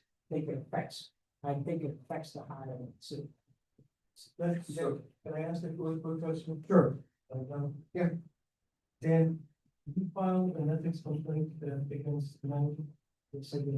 And what was the result of that? The result was that the ethics committee said it wasn't part of the jurisdiction, and the complaint has to be brought back to the commission, which is exactly what I input. And that it doesn't meet their standards. They did not care, they would just say it doesn't meet their standards. I'm just asking because I thought I had heard that you had, and I didn't know what the results were. So to the attorney, have you seen the results of that, the ethics, response? Because I haven't seen it. I have not seen the one related to Mr. Childers. I only saw the order of the commission as it related to my people. So which is the one that cost us $2,500? Well, they were, without reliving them, they were related. So what Commissioner Samari had done was filed a single complaint against the manager and myself, making different allegations regarding different issues. What the commission did is they separated the allegations into the allegations that were addressed against the manager and the allegations that were addressed against myself. Okay. So they were both dismissed by they were both dismissed by the ethics commission by a majority vote. Not even a majority, I believe it was unanimous vote. If I remember. Okay. However, when the orders were drafted, they were separate orders. If I remember correctly, and correct me if I'm wrong, Al, I think there were separate orders for the allegations brought against me and the allegations brought against Mr. Childers. So I don't know that I've seen the ones against Mr. Childers. But I know it was. It was the same. It was the same order. I thought it was separate. Yeah. And now, is it your position that you're saying that the allegations were dismissed or that they were tabled or I'm just asking what this. Well, they weren't tabled. I mean, they were thrown out. So They were thrown out. what the commission essentially ruled is that they did not, the commission only deals with ethics violations. Right. Of the county ethics code. Right. So the allegations were what they found was the allegations were unsubstantiated. And that they, even if taken as true, there was no violation of the county ethics. Okay. So my only question is to Dan then. So back to what Jonathan was saying, what exactly is it that you're asking us to do? So you want us to investigate? Is that what you're asking us to do? Investigate? To hire, it's a higher way, it's a house still. You're staying in some basic stuff to face it, okay? This is a hostile complaint to that commission. I mean, we're his boss. And I can't have one commission with hostile complaints. It happens to be a commission that is not exploded. And I just can't believe that the rest of the commissions don't think if they read the accusations, which I was gonna do public immediately, but I didn't wanna take all the time, it's on the website, the accusations are really serious. And if the commissions think it's very serious, well, I think it is. You guys, you brought it up at one of the commission meetings, you brought up on one of the commission meetings, that they thought people, I gave you that complaint. And you asked the city manager, you asked the attorney, what is the option? And the attorney said, you can fire the city manager. And, So you're asking us to fire, well, so I'm you guys asking- hired him yet? But I guess, I think that this complaint is very serious, that needs to be investigated. And I was. He wasn't hired, I just told my ethics that I can do two options. I can go, if the criteria for the complaints that I filed, ethics said it didn't fall into Dade County criteria. It fall into state criteria. It did fall into that criteria. What we're supposed to have done when I submitted my complaint to ethics, they were going to give it to the attorney, look at it and see if it should go forward, and then it was on. They didn't do that. The attorney went forward with the complaints. They said it doesn't fit their criteria. Okay, they didn't say it wasn't true. They said it falls into criteria of, since he works for the village, it's the commission that has to decide. Not Dade County, it has the forms and criteria of this commission. So that's when I brought it from this commission. And I was told by the attorneys, if I have a complaint, I gotta bring it in front of the commission. That's exactly what I did. I think these accusations are very serious. If this commission doesn't take it serious, okay, so that's a good thing. But it's my job as a resident, my hostile complaints are very serious, especially the one on April 19th. That's what to me is very serious. And if this commission doesn't work, please, this commission doesn't think it's important. Alright, let me, would like to provide us some direction, can we? Sorry. I wanna kind of point us in the right direction on this. Because I think I understand, Art, what you're trying to ask, and my question would be similar, in that. If what you've asked, put before us tonight, Vice Mayor, is what you had provided to Miami-Dade County Ethics. And I understand. No. You're saying it's not. This is not what I reported to This. The one with ethics has to do with the hostile complaints that was done by the office. As a commissioner, it is my responsibility when residents bring stuff to me. That's what I did. It was allegations made hostile complaints. That's what I brought. It wasn't saying that the hostile complaints were true. It was allegations made by police officers. That I think was very serious and needs to be investigated. I'm just trying to understand what you're asking, because there was a complaint filed with ethics, which was. They didn't clear. They did not clear. They said it wasn't in their criteria, in Dade County's criteria. The criteria could have been done with state ethics, but it said it does not fit within that. I was gonna bring it, I should have sent it to our commissioners. My thing was gonna be coming up. Their criteria, they did not dismiss the attorney. They said it did not. In the criteria of Dade County, and it fits into the criteria of the commission's.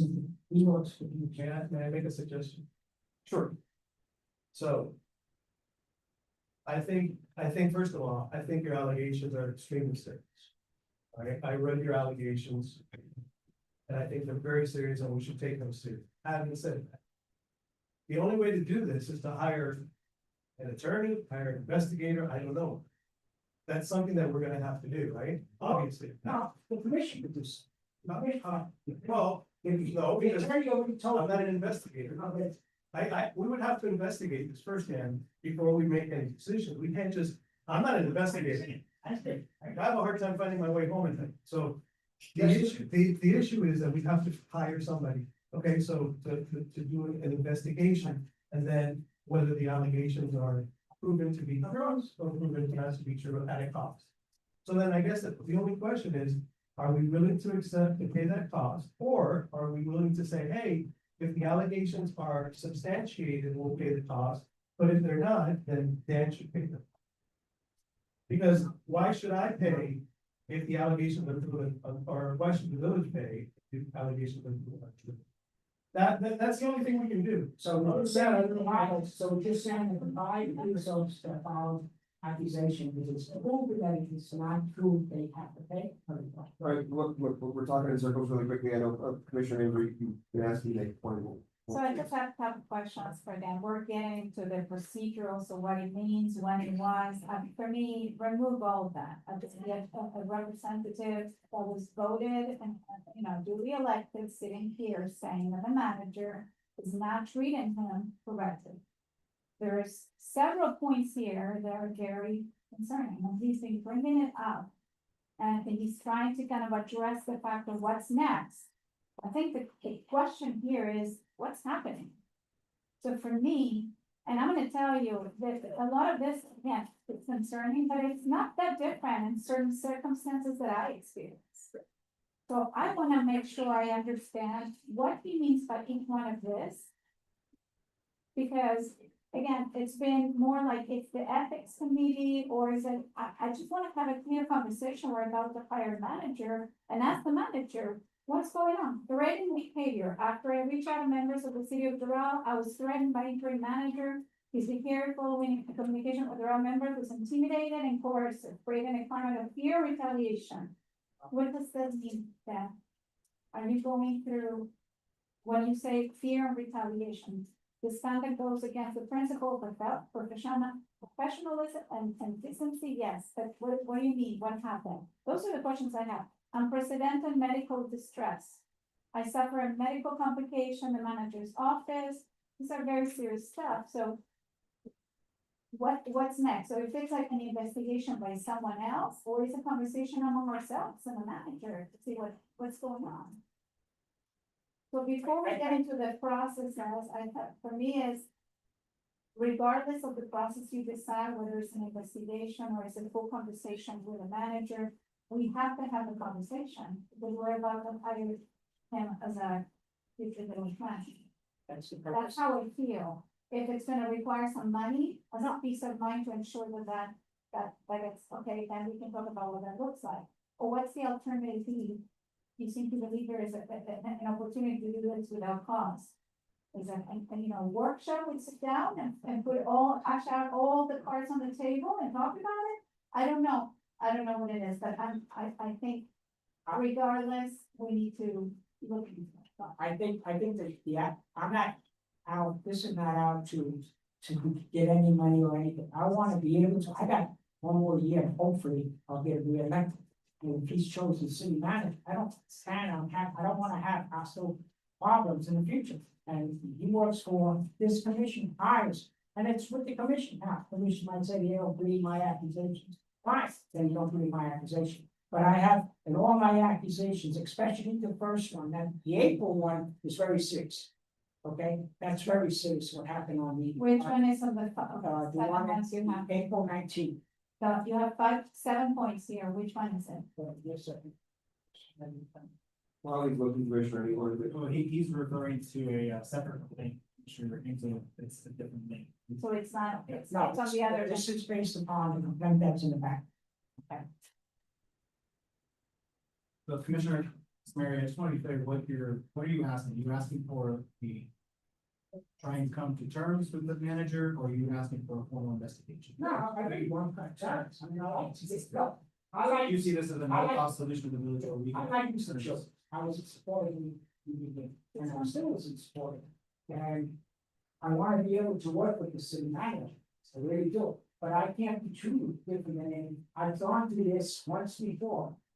When it was Christian, for me and Commissioner Tua had the same problem. When a commissioner has, when the city has 3 supporters, they treat it differently than the others. I really feel strongly that I've been treated differently because I am not in support. And I just feel, at the first one that I found, I didn't know that it's the people that were there function. When I collapsed, I didn't know that. So it was functioned by people that were there. And then the second one, I happened to be there, and the Oxford Parkway director was there.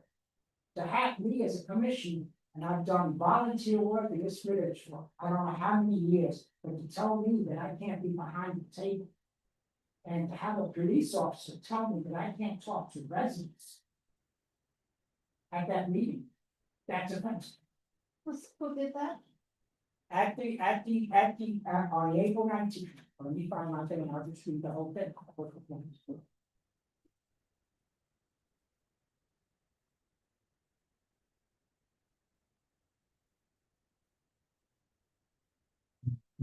Okay. I guess at some point, we're gonna have to get out and this. Okay. Yeah, I mean. Because listen, I think that, you know, based on what I just heard from Mr. Barrett, I think that he's willing to, you know, work this out. So you kind of, Obviously, you kind of jumped out ahead of where I was kind of trying to go with this, was, it sounds like this needs to be a discussion, because what Vice Mayor just told us, and it necessarily impacts the resolution item on the contract. Yes. So, I mean, I don't want us to, by no means am I belittling or dismissing what we're talking about, because it's important. But I think if it necessarily affects and works into the resolution item, then I think we should take it up with the resolution item, so we can try to get the rest of these done. I think we can revisit it, I think, Vice Mayor, you can queue it up for us, and we can revisit it when we get into that resolution, but we have a couple other items. And it's 9:15. So I'd like us to try and tie that into the resolution, if we think that's appropriate. The resolution on, resolution 11A, which is the discussion content. So you wanna go into the contract? No, I want to table this to reopen it and have the Vice Mayor, I'm not sure where you should, discuss it. It's a different subject matter, this needs to be discussed. But we're saying we're going to discuss it when we get to We the are. resolution. And what we're Because gonna it do sounds, it sounds like you just push it aside. may I, Yeah, may I make a suggestion? sure. Can we agree, at least in principle, that we can get you two gentlemen together some point, and have a discussion, if Commissioner Samari is willing to do it. I'm sure, village manager is willing to do it, to try to move this forward. Because it seems like we're just, honestly, at this point, we're not moving the needle in any direction, but I think that, you know, based on what you just said, that you'd be willing to try to work things out. But we're not taking this, by passing it over to have certain readings, not taking these, not addressing these accusations. We're not passing over, and you said you don't want a formal investigation. You don't I want said it's an investigation, I understand it. So you want. This is this discussion, and it's just like the other five, I think sometimes, they all need to be investigated, we have not done any investigation. The one investigation that was done, where people did not want to talk, the reason they didn't want to talk was because the investigator didn't have the power to make these people talk. I just was, we're taking one side of the story, we're only taking Mr. Childers' side, we're not even looking into the other investigations, and I believe the 5 ethics complaint plus 9 2 complaints is very important, it has to involve an effect of. Can I ask a question? It does. Commissioner Samari, I would have a question for the attorney, so this had come up several times during the public comments. This is one of the many, what happened with the investigation was closed, but the question remains as to nothing was disproven, right? So in a way, Steele did not cooperate, and the question from people remains as to, well, that we didn't get the chance to hear from those going through, the ones that were going through the hostile work environment, the ones that, were saying they were. And hear their perspective, we didn't go through at the end of it to understand if it actually was the case or it wasn't. And so a lot of what I hear from residents is, at what point you clear that out before you decide to hire management that has that. Commissioner, And this is off topic from Commissioner Samari. So I think we're all talking about the same thing. It's the same thing. I think we're all talking about the same thing. Yeah, but my question is, again, I don't know how we replace it. The question lingering is, how do we treat that? Is that, my question to the attorney is, would that require an additional investigation that we need to go and pay and say, well, you know what? we decided that before we move forward with the contract, we are gonna provide an investigation to go through those allegations. They're in a paperwork right now. They're not linked to Steele, but they're linked to the manager. And we pay extra for that, and once that's done, we clear all the allegations and we're ready to move forward. I just don't know procedurally, legally, what's the recommendation. So before we jump into that, I might make a procedural recommendation on the agenda, because I think this, we're all talking about the same thing, we're talking about the open items that have been raised that necessarily affect the resolution 11A. So why don't we, and I don't wanna displace your item, but why don't we introduce resolution 2025-43, and then within that context, let's continue to have that discussion. What context? Within the context of the question that you just asked. So you wanna talk about the contract, Well, because I think this necessarily affects that conversation. but there's not, we're gonna go into the contract step by step, or how are we tying this to the contract? Well, I would say it's tied to the contract, because what you're telling us, is you would want to consider this question before you consider approval of the contract or So rejection. before we even decide if it's, if everything's okay with the contract, the question stands. How do you guys feel? That's the question. How do you guys as commissioners feel hiring someone knowing that we still have question marks related to these allegations? And I think my question to the attorney is there a process where we decide to now, and we vote, you know what, it's worth to spend $20,000 extra to find this out and keep out happy, make sure everything's a clean slate. We work into a relationship, we'll figure it out a way to make this happen from now on, but there is no allegations. Everything has been disproven and is a clear, so that's like. I can answer for me, for my perspective. Okay. So to answer your question is, I know everything in this country is changing really quickly, but, people here are innocent until proven guilty. Yes, there are allegations, right? But we have to look at these individuals that have allegations, hurled at them as they're innocent until they're proven guilty. Now, back to the investigation thing that you just mentioned. We did have an investigation. There were certain people that didn't want to cooperate with the investigation for whatever reason. My understanding, correct? I mean, Steele, yeah. no, there was other, I think there's somebody else also that didn't participate or didn't want to, get involved. But anyway, regardless, so, you can have an investigation, but if the folks that are part of the investigation don't want to cooperate, then, what would you do? There's people in there, from what I understand, that were say they did not want to cooperate. So that's what I'm saying. It's not, even if it's one, that's my point. Even if there's one person saying there is serious allegations, I'm here for you to ask me questions. Is it worth asking the question? And would you pay for it? That's what I'm asking. So that's the question that's able, whether it's 1, 2, 5 people, when I would feel comfortable having a conversation on a contract, knowing that that's being checked. And that we can rest assured of residents that a very important issue, this could be a legal, potentially safety concern for employees. I mean, we're talking about hostile work environment.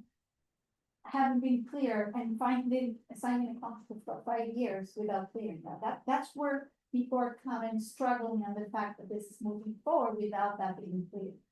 So that's the question I'm asking. And again, I don't know who's to respond. Do you guys feel okay that we can move forward without clearing those allegations? Or do you feel there is a necessary step and therefore we need to quote, what would that look like? How many people clear that? That would be 3 months and then we move forward. Is Mr. Childress willing to do that and wait? That's what I think we need to talk about. So I'll address, for me, these things have been investigated. If the plaintiff is not cooperating with the investigation, you could order 1,000 investigations, you're not gonna get a different result if they're not cooperating. We provided them with an investigation, we paid village money to have it investigated, they chose not to participate. There were also investigations about the hostile work environment complaints were assessed in that investigation and proved not to be hostile work environment. Commissioner, I'm talking. They were investigated, they chose not to participate. They chose to seek outside remedies with EEOC complaints. That is outside of this village's purview. So for me, It's been investigated. We gave them their right to an investigation. They chose not to support that investigation. I'm fine with it. I'm fine, ready to move forward. Are you saying everybody said that they wouldn't? I just wanna be sure that As far as for the document that I read, they were assessed hostile work environments, and they were either not a complaint or they chose not to participate. And at the end of the day, you're talking about complaints that came in when? In February? We're sitting in July. Have we received any more? Have they been knocking down our door to, hey, you didn't investigate this? Or are we talking about investigations that were investigated? Or complaints that were investigated that we're sitting here just spinning our wheels, trying to find any reason to stall at 11th hour when these things were investigated. We spent village money and they chose not to. Point of order. That investigation, correct me, Mr. Attorney, that investigation was Mr. Steve, the chief's, right, this has nothing to do with the firehouse at Fairfax. So. And I'm gonna have- to say that there is no. There is no. Can we get a proper? Yeah, listen, commission, I'm gonna ask the attorney to respond, because I'm interested in hearing. I don't, put you on the spot, Brad, put you on the It's spot. fine. If I may. Yeah, please. But I'm a little, I need some guidance to specifically what you're asking. Here's why I say that. Is you guys are discussing, and I think Commissioner Samaria in his discussion item, when he initiated it tonight, I think he's confusing different aspects and different investigations. His item, let me just start with his item, and then I'll try to address your other questions. Okay. His item with regards to the hostile work environment complaint against Mr. Childers. He submitted those to me, and there was a conversation that the vice mayor and I had, in which, let me just backtrack real quick. Your rules say that if there is a hostile work environment complaint where the manager is the target of the complaint, then the village attorney's responsibility to investigate that. All other hostile work environment complaints are investigated or initiated by the manager. So because the subject of the vice mayor's complaints were the manager, we directed him to me, was asking for an investigation. I explained to him it's because of his position being essentially Mr. Childers' boss or one of his bosses, that you can't bring necessarily a hostile work environment complaint under the federal regs. There's no way to do that type of an investigation, because essentially what would happen if you have an insubordinate employee addressing themselves to a boss that way, they're terminated. I mean, that in the simple form, that's what would happen. Here, obviously, the commissioner or the vice mayor can't do that because it takes a majority vote of the commission. But what I explained to him is I can't conduct this investigation. There's nothing for me to conduct. Because it's technically not, there's no manner in which for it to be conducted. And if he desired to have something done, he needed to bring it to the commission to view as a collective body and ask for some type of relief, which is what I was assuming he was doing. Yes. But, well, let me just finish. But then he started speaking about these other investigations that the police officer brought and all these other things. So that's what my understanding of this item is. With the answer to your question about the other investigations, I'm not aware. And I'm a little leery to call them hostile work environment complaints, because the term was being used by many of these employees, but they weren't alleging a hostile work environment. They were just saying, this is a hostile work environment. That's not how you bring a complaint for a hostile work environment. And I know I've said this previously before, because you have a supervisor, a boss, that's not nice to you, that's mean to you, that's not a hostile work environment. So how do people find that? So, well, filed, I will tell you that Chief Steele filed a formal hostile work environment complaint. Okay, there was a letter sent by another employee. If you want me to identify them, I will. No. There was a captain who ultimately resigned, who claimed in a letter that he was a witness to hostile work. He was a witness to an interaction between Mr. Childers and Mr. Steele. And if I remember correctly, I think it was when he was being placed on suspension pending investigation. And that employee said in a letter that in his years of experience, he never saw anything like that. And it was a hostile work environment. and essentially was saying, this is a hostile work environment. That's not a hostile work environment complaint. That's a witness saying, I saw something that I think amounts to a hostile work environment. So that, I guess, is two. Then you had another employee who was a part-time captain who he filed a formal hostile work environment complaint. He submitted it to myself and to Madam Clerk. He actually came to my office to present it to me. And we had a discussion about it. I asked him what he wanted done with it, which is the first question. He wanted investigated. And what his response to me was at the time was, you know what? I may just resign. I'll let you know. And he physically took the complaint back from me and then never reinitiated the complaint. That is, quite frankly, that's the one that Commissioner Samaria, in his ethics complaint that he launched against me, claimed that I didn't investigate. Then you have another complaint. Well, you're asking something. No, I got it.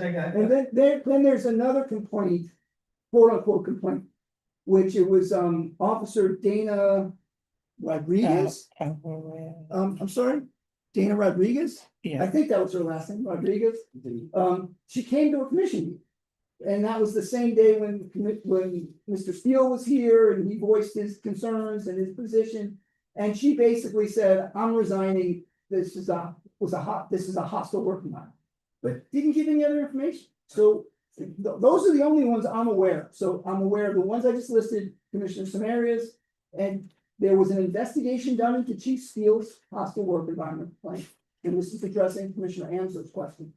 And the first thing you do when you're investigating a hostile work environment complaint is you reach out to the complainant and say, I need to talk to you, because I need to know what is the basis of your complaint. That's what the investigator did. And Chief Steele's response, ultimately, he said he was gonna cooperate, but ultimately, his ultimate response is from his counsel saying, we're not talking to you. Which, at that point, there's nothing to investigate because there's no basis for the complaint. You have an allegation, but there's no facts. So you can't go forward, there's nothing to go forward. All right, so let's get to the none of the matter. So here's the thing. Point So- about it. Okay, go ahead.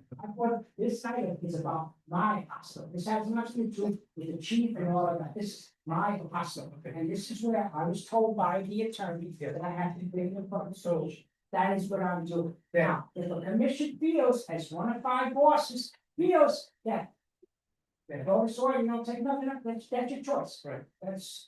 So here's the thing. So if this was a normal company and you were one boss, one employee, you would be fired. I would fine. So basically what you're asking the 5 of us is to agree to fire. Right? That's basically what that's what. I'm talking in head, and I think that's exactly what he wants, is for us, that's the reason, what, I don't know what else does he want? You just said, if you were just your employee and the employer, you would have fired, right? Based on the way he treated you, correct? You would have been fired, right?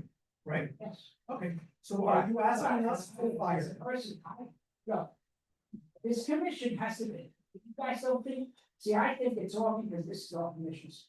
I guarantee you, if this happened to one of you other 5 commissions, we would not be acting this. It just seems to be that's what it is. Just asking That's what it was. what is it that you want? You want us to fire him? Do you want us to investigate him? I don't think What is that's wrong. I just don't think that we should go forward with this contract, because this is. I don't, I had this all planned, out, it's gonna be nice and calm, but it just seems like you guys just don't, I mean. And I don't, yes, I will give you something, but man, I don't hear I anyone. think that this is serious. And can I please ask you a question? And I don't think anyone up there is dismissed it. Yes, they have. I certainly have their teams. We're just asking, you told us what happened, you just asked what you're asking the commission to do. If you're just asking us to consider this with respect to Mr. Childress' employment, understood. If you're asking us to commission, I want a majority vote to hire an investigator to look into this, understood. If you want us to fire like Cortez, understood. I just want, just trying to understand what you're asking us to do. I think this should affect the hiring of Mr. Childress. I'm taking it into Okay, consideration. take into serious consideration of hiring Mr. Childress. This complaint is very serious. The first one that I filed was very serious. How can we really 12? okay? Where people approached me and told me what he did. The one that happened on April 19th as a commissioner is not acceptable.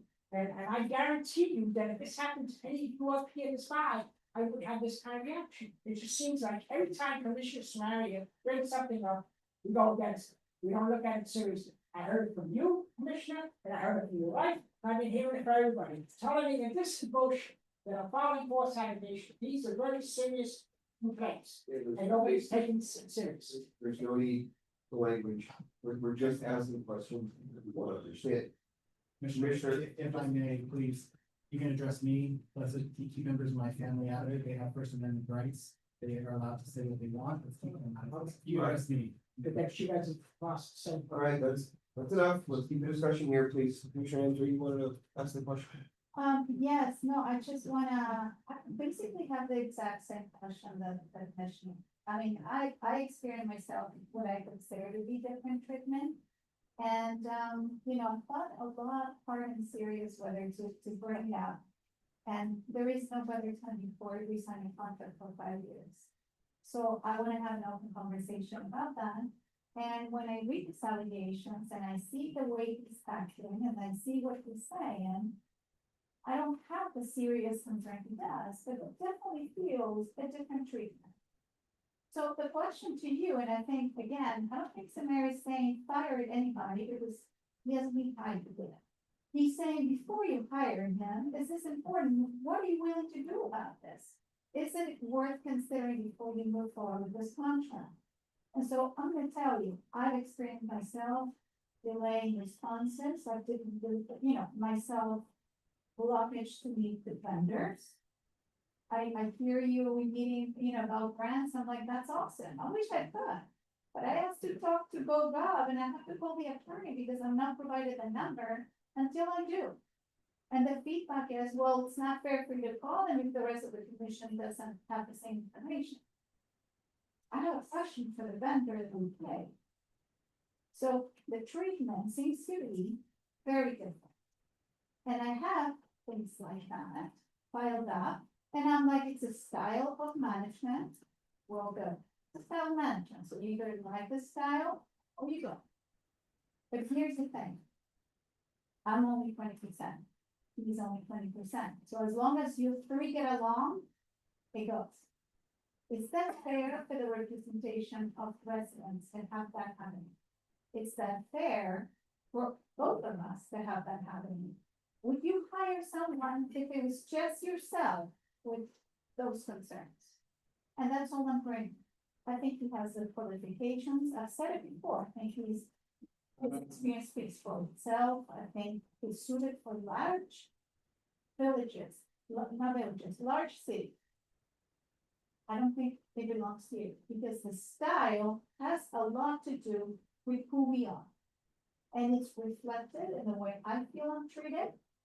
And it's been reflected on what he's bringing today. Clearly in a way that it shows his strengths. But here, what you guys are doing, this is what I feel, and that's what I had to come forward with this. Because I was happy to say, okay, let's go through the contract, and you know what's gonna happen is, you're gonna have a commissioner free. That's what's gonna happen. And I think that's what you guys want, to be honest with you, so that's why I'm bringing it up. And I think for me is, there's better ways to communicate, there's better ways to figure this out. But is that an investigation necessary? Maybe it's a conversation, and I'm happy, if it has to be an investigation, I'm happy to actually concede to that as well. So, I'm happy you brought it up. I Yes. think it's germane to the issue and. And I'm gonna say again, sir, I just wanna be clear, it's not easy to bring it up. No, I understand. Because again, I sworn to the village to protect the village. They bring this up, I'm always thinking, is this the best interest of the village? Or is it on my best interest? It's because I wanna get along with, yes, well, we were wonderful, if it doesn't happen, you guys have the right person, maybe it's just me. I'm doing that thinking. But I have to be honest and bring it to the table before you guys go, and you let me know what you think. Well, I think the point that I wanted to have both of these discussions while we're discussing this issue, because it's all part of the same issue. We're all having the same discussion. So I think it is germane to the issue, and I'm glad you brought it up, and these are things we have to consider before this happens, not. Yeah. So certainly, it's worthy of being discussed. Procedurally, How do we move forward? I don't know. So again, there is the other portion that had to do with, you know, what you just described and what can be or cannot be done. I still have a question. So if there's one person that's not, you know, wait on that. All of this just talks about established management, I think, and Brad and I have had plenty of conversations about, is this legal, is this not legal? That for me, it's a red flag. So for me, you know, am I sensitive enough? It's just me, like. But Is it's what not, legal? you know, it's a legal, like, you stand up and leave it, my manager's yelling at me, right? He was saying, right? Maybe his staff, it's not, it wasn't a hostile work environment. So I'm putting myself in the same circumstances. It could be because you know what, I'm sorry, but this shouldn't be so hard work. We've had amazing managers and even true that after giving a review of less than average. Had to sit with me next day and it was, what do we do? And it was just, you know, that's it. What do I need to do? I have, you know, in my perspective, many things I haven't, an evaluation. The manager's never told me before, because he's confident you guys are okay. So with 3, we're fine. He's not interested to know what I evaluated him on. There wasn't a feedback request as to, please tell me what's going on, or an approach to see how we reach differences. And anyway, so, and actually, I think that's the key here. Just know that that's what's happening. What the solution is, I don't know, because it's a tricky one. Again, you guys, have a different experience. And your experience speaks to maybe this is a fair contract to move forward. That's when I said, I see it's a lot for the disparity of. So you know, the point that you're raising, and I think this is very comparable to a situation that we dealt with.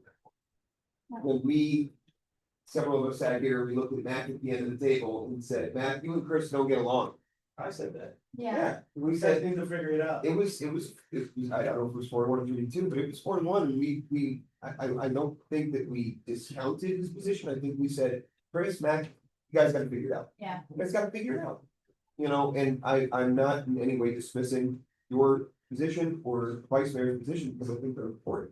Yeah. You know, but we have 5 of us because that's how we break ties, you know, we have to make But decisions. then, let me just add to that. So you're saying, you don't get along, he's saying, so it's beyond that, what you're seeing in his allegations are not just.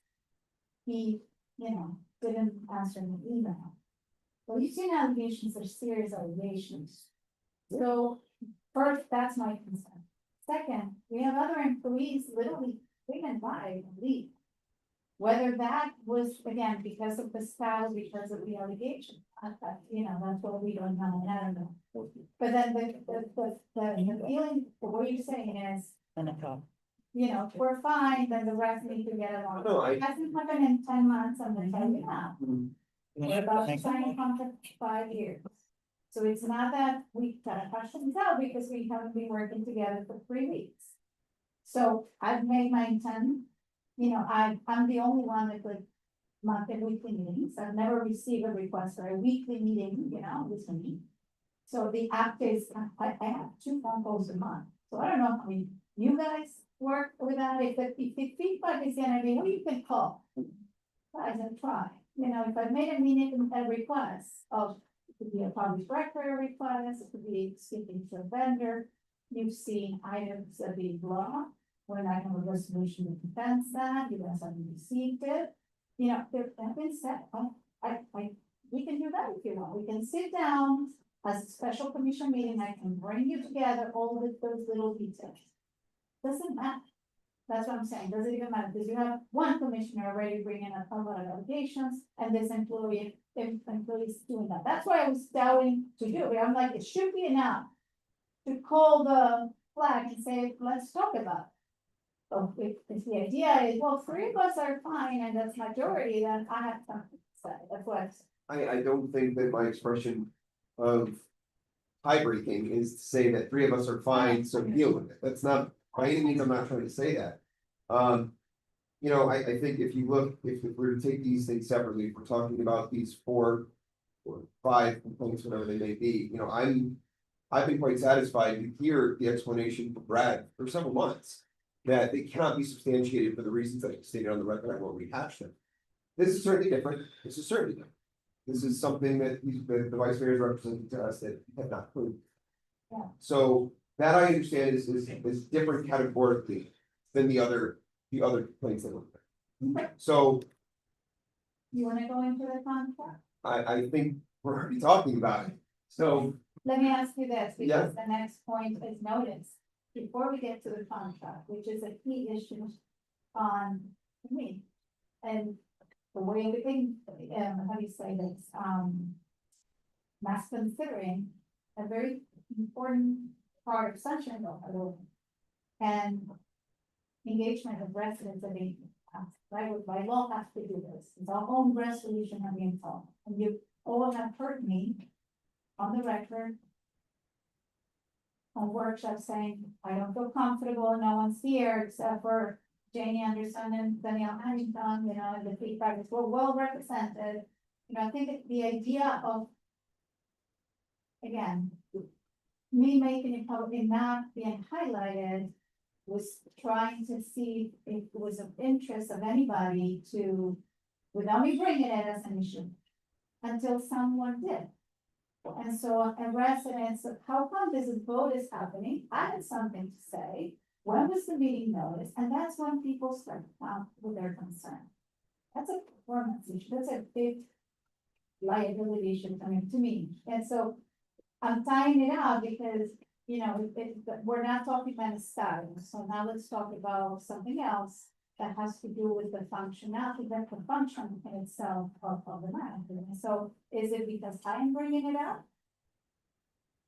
Because it hasn't been known, I mean, you guys had the opportunity, I wasn't here last month, I brought it up as a commission report with the idea of this better than moving away. Well, we didn't feel comfortable. I know, and I saw it, and I appreciate what you said, I agree with you.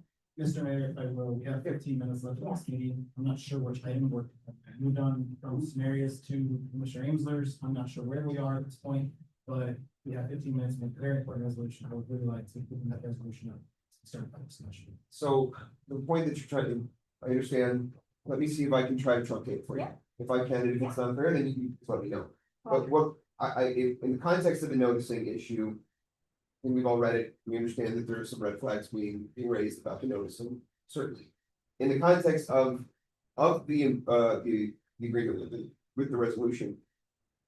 Are you asking us to consider the noticing and the issues with residents maybe not being able to voice their opinion in consideration of whether to approve? Absolutely. So can we take up that issue while we discuss the contract without having to go through public?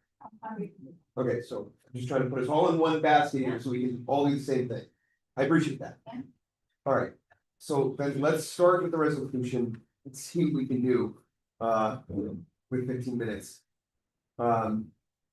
So Brad, could you read the resolution for us, 11A? Sure. A resolution of the Village Commission of the Village of Biscayne Park, Florida, approving the employment agreement between the Village of Biscayne Park and Albert P. Childress for the position of village manager, authorizing the mayor to execute said agreement on behalf of the village and providing for an effective. Okay. So let's go back to, we're already discussing those. So we have to like a motion to move this session. You might do that. Motion to move this session.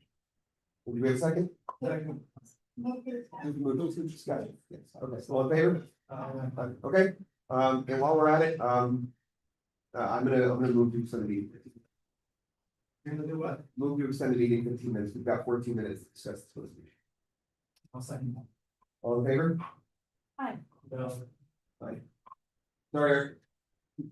All right, so we're extended to 10:15. Okay, so I think, Vice Mayor, we want to come back to you. You found that the entry that you wanted us to consider as part of the negotiation, correct? What was that entry? I was wondering between the allegations. Yeah, the April one, the one that she said. April 19th, I think. Yeah, April 19th. Well, we're gonna come back to it, and true to my word, I want us to be able to hear it today. Formally reported incident of fraud occurred April 19, 2025, during the Easter income correction, which I believe consists of the work environment. And I'm going to ask you now, intern, dated money out of our children's. Prior to my interaction with Mr. Childers, I was told by the resource who instructed me not to speak or to approach anyone. I found out directly unusual, particularly given my role as an elected official. The nature of the instructions raised concerns with me for regarding potential implications for my First Amendment rights. Based on the century events, I am concerned that this action may have been influenced or directed by the term that is not. Between approximately 10 a.m. to 12:30 p.m., I was participating in the event as a village commission, assisting at the prize table by handing out items to children who found eggs. This was a commission-sponsored event, and I was informed by the Parks and Parkway director that my presence behind the table was permissible. Despite this, Mr. Childers approached me extremely rude, aggressive, and confidential manner. He saw that I was not allowed behind the table because I am not a staff. His tone and approach was inappropriate, unprofessional, especially considering my role as an elected official participating in a public event. Following this confrontation, Mr. Childers directed the police captain to stand at the table to intimidate me, to detain me from returning to the table. I found this deeply troubling as I am not acting in my as I had not acted in any violation of laws or rules. This action felt like an attempt to weaponize law enforcement agencies against me in a public setting, and I felt threatened, humiliated, retaliated against as a result. The incident is part of the broader pattern of behavior by Mr. Childers continues to treat me differently than other commissioners, including me from routine communications. While one of the communications received direct updates and calls on village matters, I will be bypassed and must receive information secondhand from the village attorney. Second effect of this action has created significantly hostile work environment for me.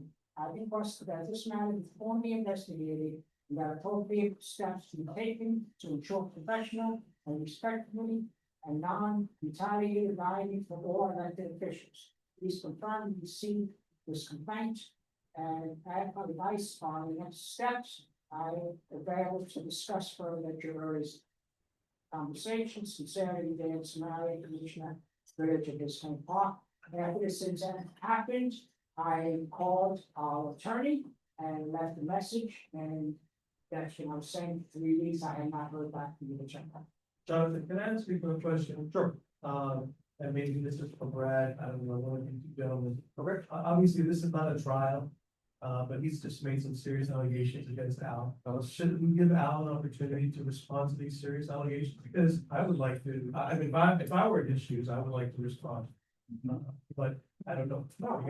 Yeah, certainly, I mean, it's up to you, Al. If you wanna- provide Al an opportunity to. Rather not address it. Okay. So I'll address it. So Commissioner Samaria, were there any other volunteering, non-city employees at these tables? Yes, there was a lot of people there, and I've done this for over 50 years since I. Employees at the table. Not at, behind the table, any of them. Report, it was Lisa was the only one, it was me, Lisa, and then Lisa signed me at that table.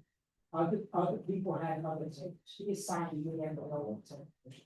So for me, I'm sorry that you were removed, but I actually, when I heard about this, I had great concerns that, not to say anything about you, Commissioner Samaria, but I have great concerns about volunteers handing out things to children without that proper background checks being done. Issa standing shoulder to shoulder with someone who Issa has to have a background check. All of our employees have background checks, our police officers do.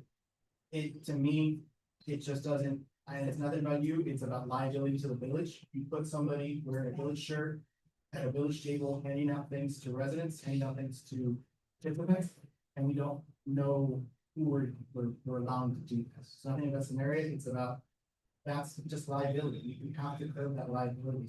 So for me, But he's not an employee, right? So what do you think about background check? He's not an employee. I understand that, and we have a policy for volunteers who are non-employees sitting by tables. I don't believe we I do. think that there's a lot of, different, there was times where people were getting turkeys, I don't know, in this part. I don't know if the people being in the turkeys had a background check. I understand, for me, I'm not comfortable. I'm not comfortable with, there's difference between handing out flyers, between handing out things to children, interacting with residents. And to me, I'm not okay. I'm not okay. So you're saying it was appropriate for him to be.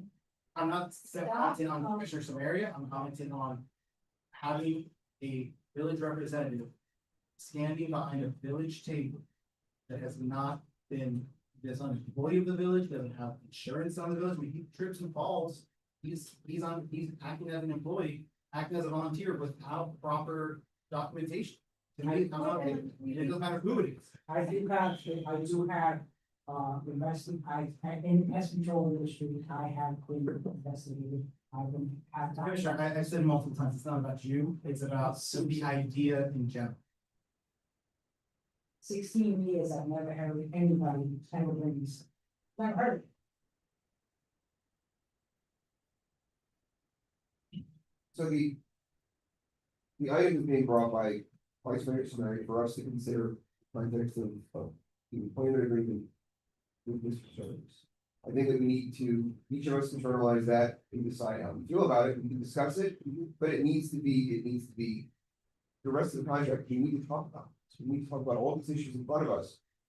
So I want to hear from each of the commissioners about the contract.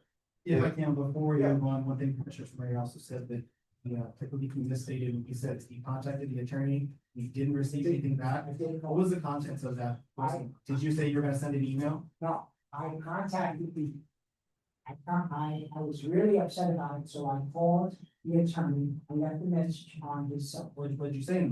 It's exactly what happened. Exactly what happened, and I did not receive any information. So, Mr. Attorney, do you want to address that? I'm shaking your head. If you ask me a question, I'll answer it. What did he say in his message? He left me a message. I mean, I still have the message. I can actually play it, but Oh, great. that's too long. No, I don't watch the play. He basically left me a message saying something to the effect of something that happened. I don't remember it verbatim, but something that happened between him and the manager during the village's Easter egg hunt event. And that he indicated it was on Saturday or Sunday. When the call came in, I was in the middle of something. I couldn't answer the phone at the time. And he ended the call by indicating that he was going to send me an email to that effect. Commissioner Mansour, you just said Never you got didn't say you were gonna send it. You can play it back for you. I don't think you I'll can leave it back. I think the point goes to the point, I think the point is taken that Vice Mayor has made his comments, Commissioner Hutchinson has responded to them, the attorney provided contact. What Vice Mayor has raised is something that we all need to consider our discussion with respect to the contract. So let's use it in that context, and let's talk about it. Brad, can I ask you very unfair summarily? Sure, why not? Question, so I apologize in advance. Yeah. We left off with having made several changes or recommendations Correct. to change the contract in its terms after a very long discussion on it. I'd like you to just give us an update, if you could, please. Yes, so there was the changes that you all proposed. Mr. Childress's attorney was listening in at the time. And we had a brief exchange. If I remember correctly, I believe it by email. I made those changes as you all requested, forwarded the changes to I'm sorry, I forgot your attorney's. For sure. What was that? Sigmund, thank you. To Miss Sigmund, and she actually caught one that I missed. And I made that correction as well and sent it back to her for her approval. Which one was that? What was that? I don't remember exactly which one I missed, Okay. but, I think it was, actually I did. The mayor's. It was dealing with the mayor approved, with the mayor approving vacation. I left the mayor in there. Okay. And I sent it back to her And Ms. Sigmund's response back to me, again by email, I don't think we had any personal conversations. Okay. Was essentially that as long as I hadn't made any other changes, that she was in agreement with those changes. I will tell you that there's one other change that I missed that I believe was discussed, and I have not discussed this with Ms. Sigmund, but I don't think it's a material change. In section 11, which is professional development dues and subscriptions, the last sentence says that the employer shall also pay for such other dues and subscriptions for employee as are approved in the village's annual budget, and then parentheses says on a line item basis, or as separately authorized by the village finance department director. I think we discussed that during the last meeting when we were discussing the contract, and I think Paul's comment was, because I think I had asked him that he really doesn't have authority to do that. And Paul wasn't comfortable doing that. Okay. So I think we had agreed to strike that language. portion and just leave it, that the employer shall also pay for such other dues and subscriptions for employees as are approved in the village's annual budget on a line item basis, and stop it there. Okay. And I can't, I mean, I haven't talked to Sigmund about it, but I can't imagine that she would have an issue with that. All right, understood. Anything else before I? There were no other changes that were made to the agreement, that they just reflected essentially what you're all desiring. Just, Okay. you're mentioning now?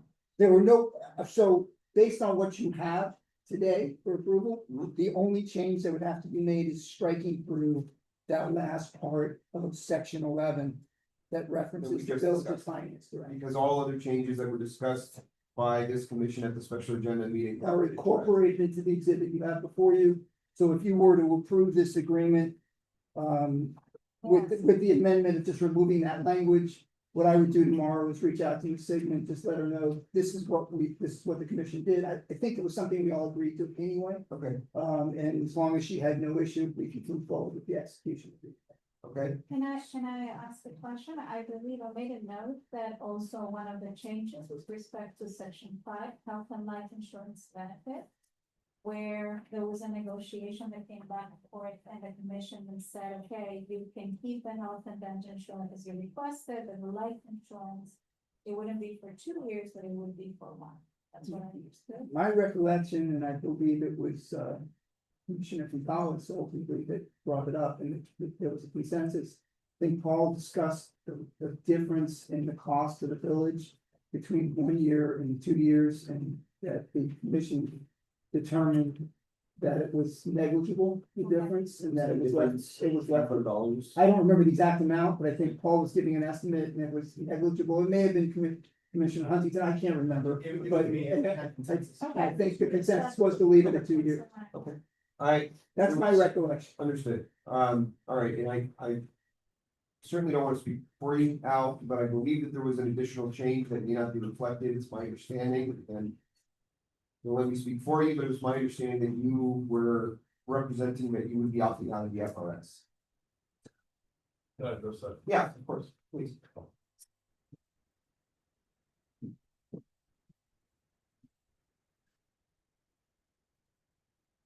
Mr. Mayor, you brought up the FRS retirement system. I was in discussions with our finance director. If I'm eligible to opt out, if that's available to me, I'm going to opt out. My concern was whether the village would still be charged for that. In the draft budget, we take that fee out there, that line item out of there. There's an employee within the police department right now that has opted out and it's not being charged. But I just want a phone call with our finance director to both of us get on the phone with FRS to verify that village won't be still charged for that expense, whether I opt out or not. So I just want to verify. Can I ask a question? Was it ever, the feedback was ever provided by Paul about your interim budget and the FRS, was that cleared out? Did you ever receive or no? You are now. I'm not receiving Okay. any type of retirement. I get no benefits right now. And if I remember, Commissioner, I spoke with Paul about that, and I think when they looked into it a second time, they realized that the village was not making any contribution Because he was. as an interim to the FRS. Yeah, okay. So so you're saying FRS, yeah, FRS. So that wouldn't be included in the compensation package, you would be okay with that?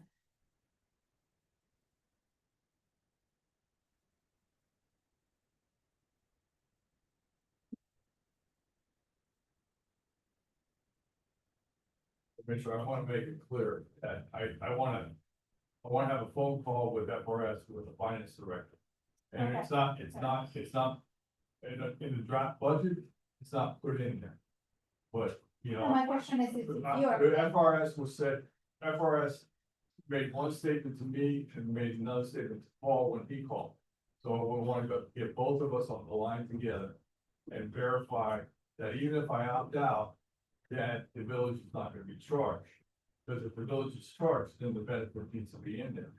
You're still gonna have to pay that expense, that So- part I understood. right? My question to you was, so I'm just reiterating, you are okay with giving up that if it's confirmed that you can do it? If I'm able to opt out, I will opt out. All right, so,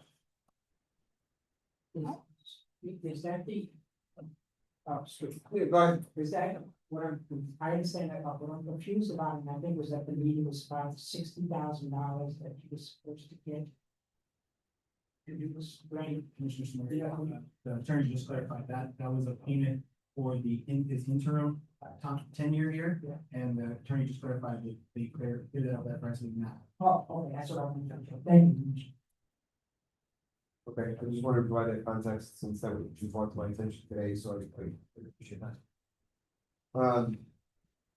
would Look. any of the other numbers remain the same? I don't know, have you guys done that homework of just checking what for what I understand, everything we saw in the Excel last time remains, right? We just removed the FRS if that would be possible. Correct. That's what I'm understanding. Correct. So I'm just removing that, so. As far as I'm aware, without Okay. looking at it in front of me, All right. yes. Okay. That is an insignificant amount, I just want to say $72,492. It is, yes. It's a significant amount, which is why I wanted to raise the attention of the commission during the session. Okay, you know, I know we talked a lot about the circumstances surrounding the contract, and these things to be considered by the commission. I'd like to kind of open discussion or open floor for motion, or just kind of, is there anything else we need to discuss about this? Having understood that we've already heard from the vice mayor on this item, and understood. Yeah. We've heard from Commissioner Amsler as well to be considered, in our consideration. I know you've already kind of made your position clear earlier on. You know, I asked the commission this time if there's any other consideration before we move to. You can say, well, I think it's fine to restate that. Sure. About, but still out. Okay. Motion. We're in discussion on that, so the commission, if they have other points they want to make. Well, the vice mayor should state. Along with the other commissioners have received emails from residents voicing their concerns on how much focus is. Oh, you're right, sorry. Sorry. Thanks. There you go. I, along with other commissioners, have received emails from residents voicing their concerns on how Mr. Childress is performing his job as city manager. I received along with the other commissioners 2 emails from the longtime residents who I asked permission to announce him as Father Q, voicing in more detail her concerns about his performance as manager and the amount he's being paid, which adds up to approximately 8% of the budget. All our past managers were paid approximately $100,000 for premiums. This is approximately half of what our current manager would be paid.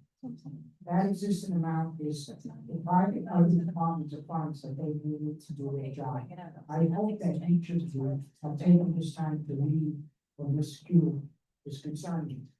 I have reviewed all the documentation regarding the contract with Iris Childress as part of this permanent city manager. One thing I wanted to ask, there was a couple comments that made about the two finalists that I interviewed all of these people and applied for the applications for city manager for Howard's. And all of them said that they were willing to work within $150,000 to $185,000. They didn't need to have 5-year contract. They were committed to 5 years, but they wanted a year at a time. And so they all said that they were committed to the village and the money was important, but really wasn't important. So for someone to say that one of the residents, one of the finalists left, he took a better job and got more money, but he was committed to the village. If he was how all of the candidates will be plus the other ones that I am not in good faith proceeding with approving this contract until we resolve the full and complete investigation of the outstanding knowledge of our alleged hostile complaints, including mine too. So I will be voting no. Okay, thanks, Vice Mayor. I'd like to take a second to address some things that you've heard, because I think they're important, and I would address Vice Mayors and the Commissioners separately. You know, obviously, this is talking percentages, the budget is very different now, considering that what we've heard about retirement, I think that changes pretty materially. I don't want us to rehash old ground, you know, I think that what we talked about as far as salary is, you know, we've been through that discussion. We've been through the range of discussions. And yes, it's in the top end, but we kind of identified, each of us identified our personal position on it. You know, I think some of the things that maybe the public may not have had the benefit of seeing, it is something that I consider very heavily while going through this post budget for 2026, 2025, 2026. Because I see a very different picture of this thing part in this budget versus the budgets I've been a part of. One of the points I'd like to bring up, or you mentioned this at our last budget, the police budget seems to go up every year by 20%. And it was always represented to us, well, that's just how it is. That's just how this increases. I can say, because the commission has this, the proposed budget that Al has given to us doesn't raise by 20%. And he has represented to me that we are controlling that budget. We're actually hiring more positions. So we're getting the benefit of additional services, but we're not inflating the budget to go above and beyond where every year we seem to go. I talked to Issa, I'm gonna name names, so I'm sorry to those people if they hear this. I talked to Issa, I talked to every department a lot.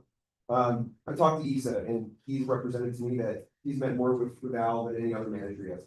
And Al is going to work with him to get a full-time employee there, to give Issa some relief. I looked at the code budget, I tried to understand why there's a huge reduction in code budget.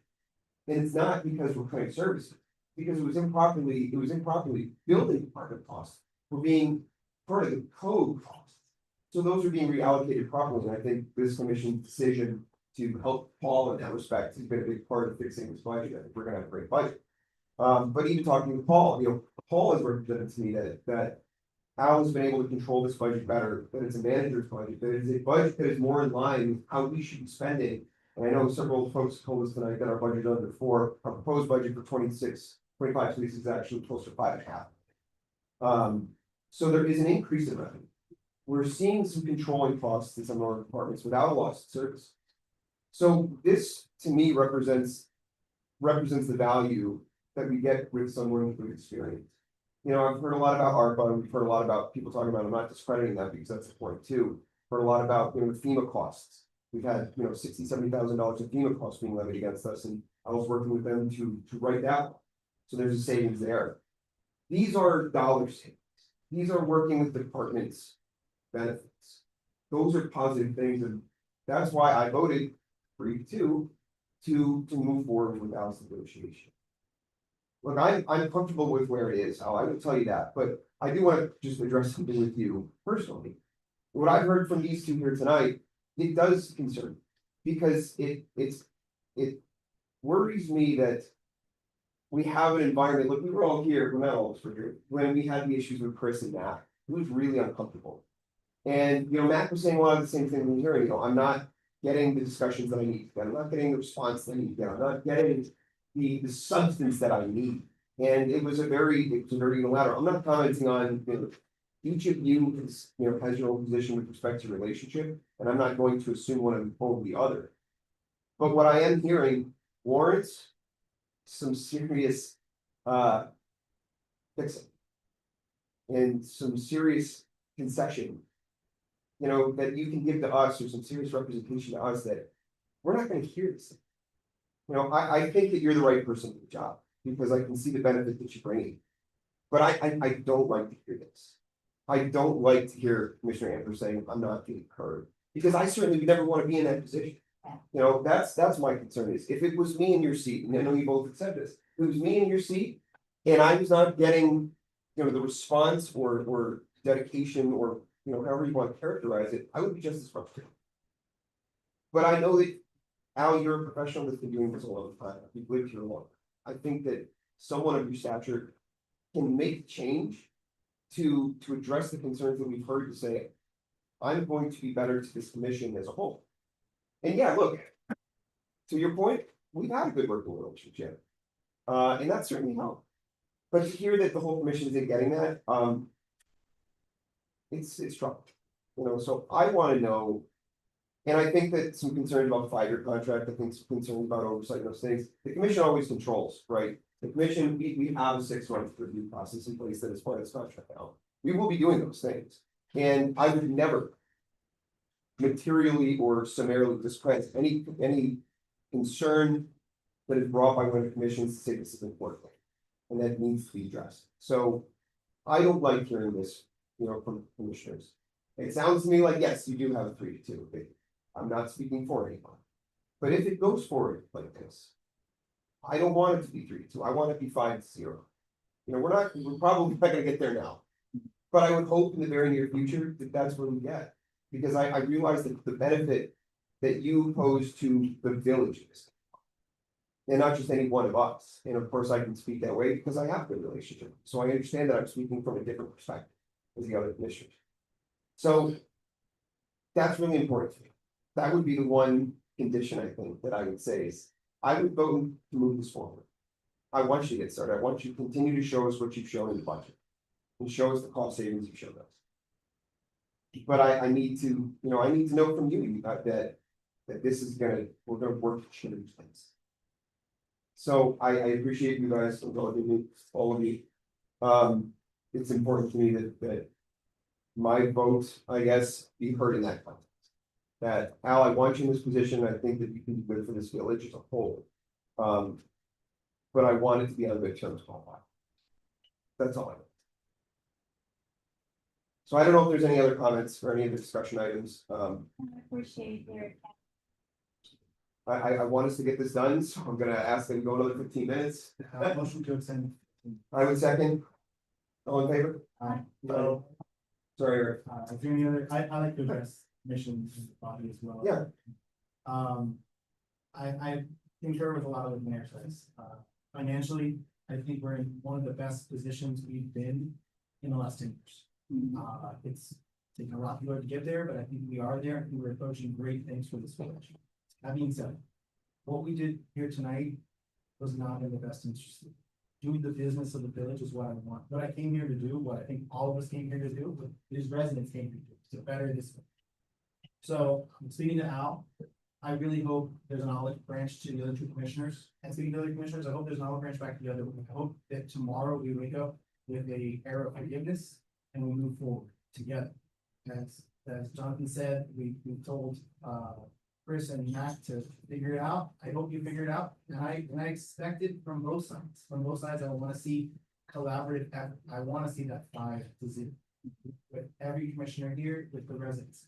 I think we're all come here with the same intention of making this village a better place. I truly believe Al Shirless is the man to do it. I think he will bring us to a place we have not been ever in a management form of government in this village. And that's why I'll make a motion to approve as amended.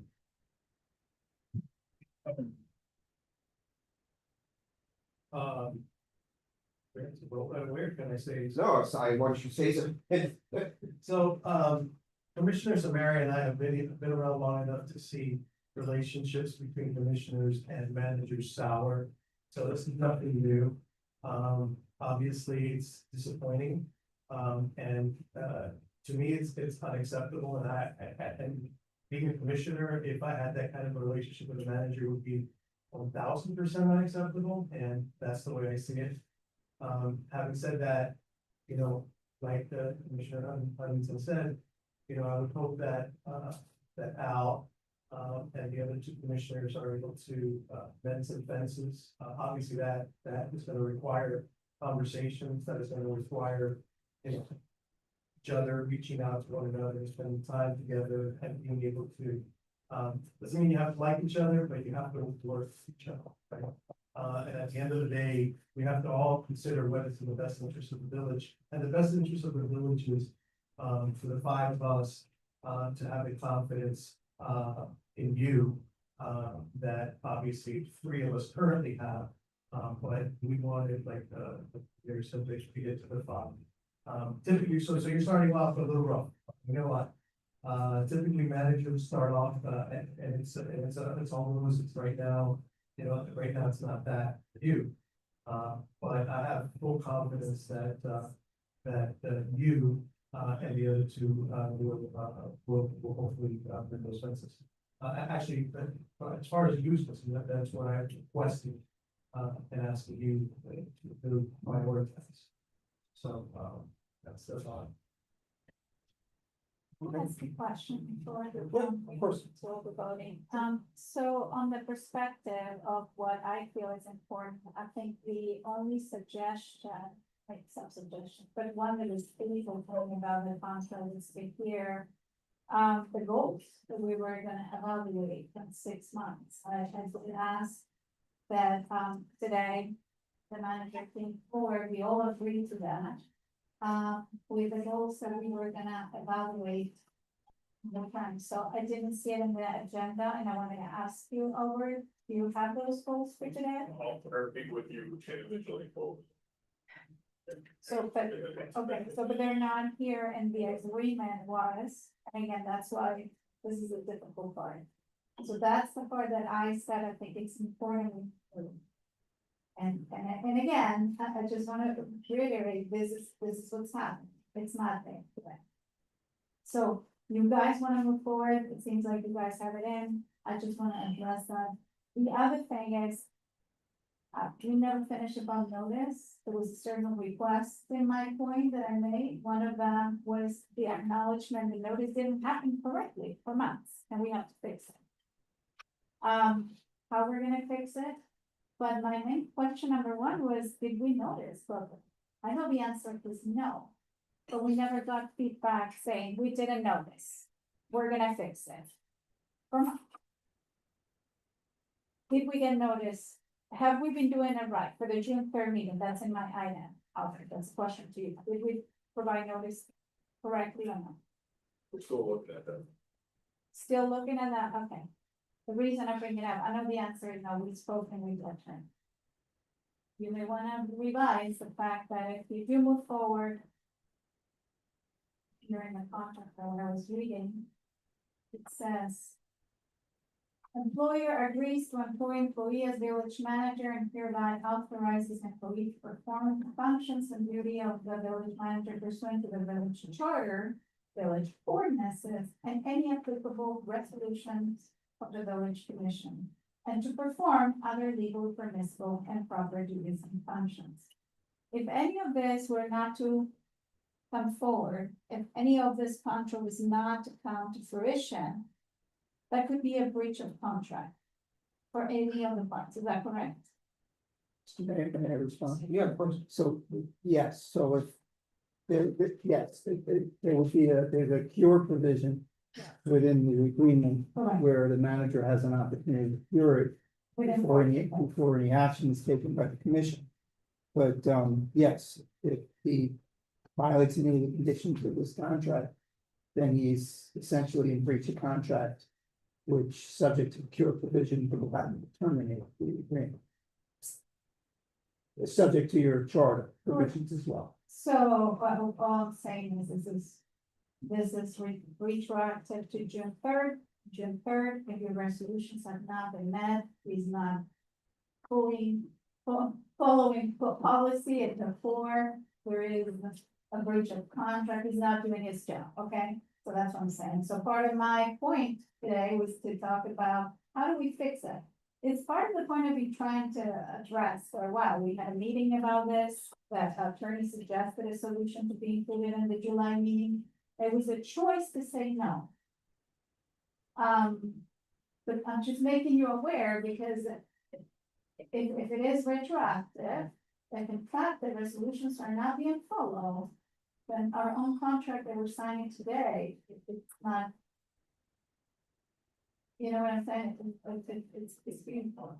For each big one. So what you're, I don't want words on you about, so you can tell me. Yeah. I is think What it's- you're asking is to My say, initial point is in the item.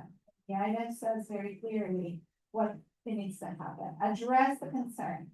Did we notice? We're still investigating, well, that doesn't mean, we know, it's been a while. No, we're gonna fix it. Great, how are we gonna fix it? Well, the recommendation is to make sure that we address the June 3rd meeting, which was the issue. We're gonna put it in the next, the attorney provided, hopefully, but how to do it.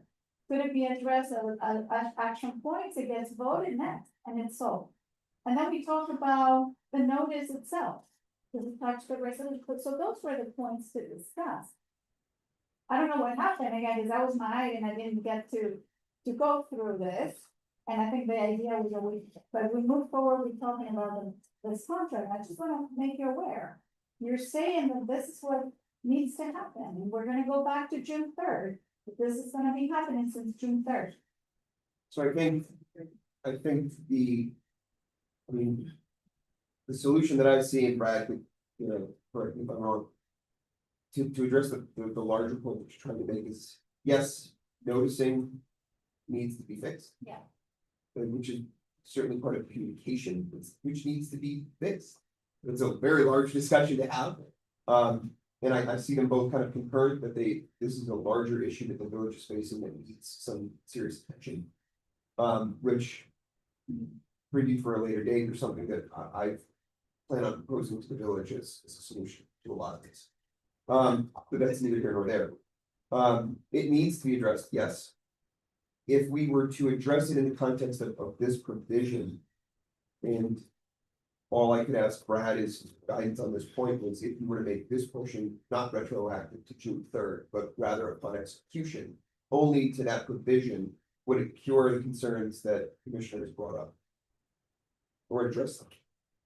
Can you explain Spanish? Sorry. In English. I'm sorry. I can make it clearer, I can clear it up. So the simple answer to your question is yes. But what you're suggesting is that the provision that Commissioner Amsler just read. We parse that out of the agreement and there would be a provision within that paragraph. That says, however, this provision does not go back to the. It's just effective upon execution. It does, right, it's, yes, so you could do that, yes, so.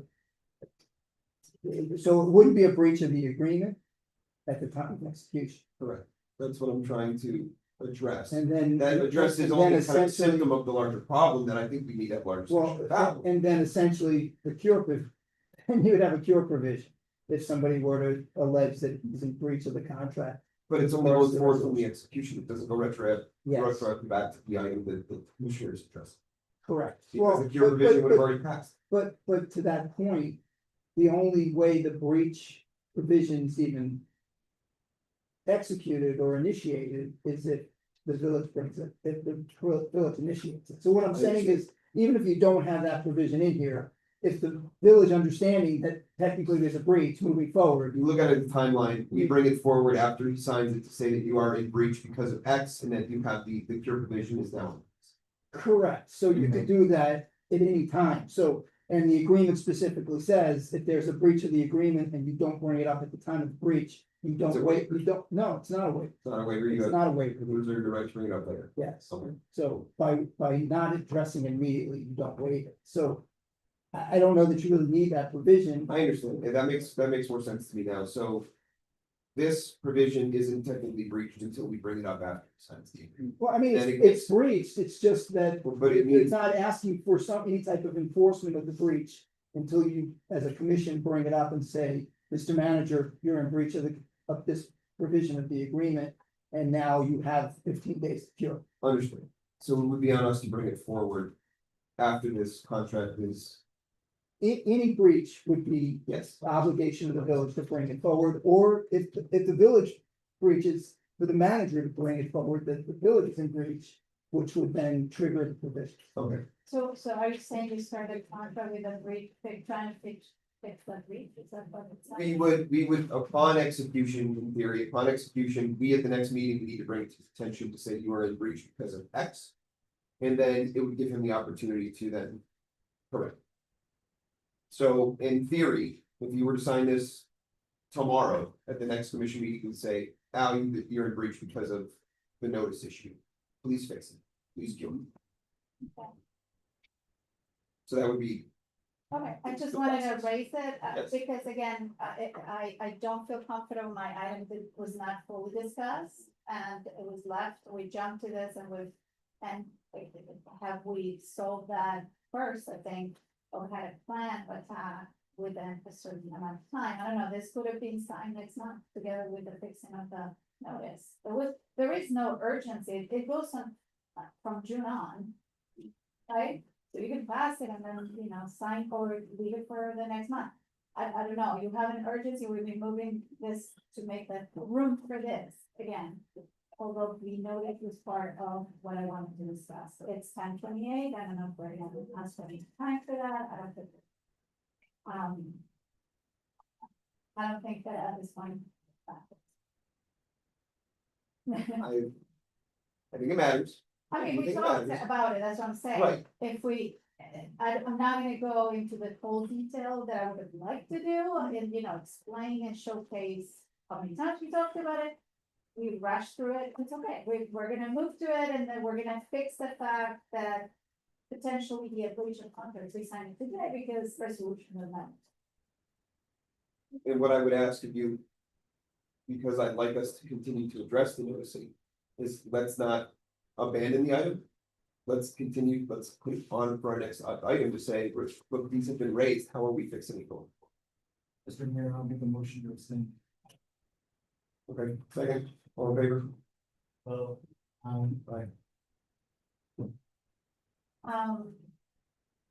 You want me to bring the issue again on the next meeting? Well, because I'd like to hear from the manager at the time on how we are going to correct the notice.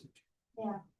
If I may, I was hoping to have a more robust conversation. I think I don't know if anybody can just need hang off the rails.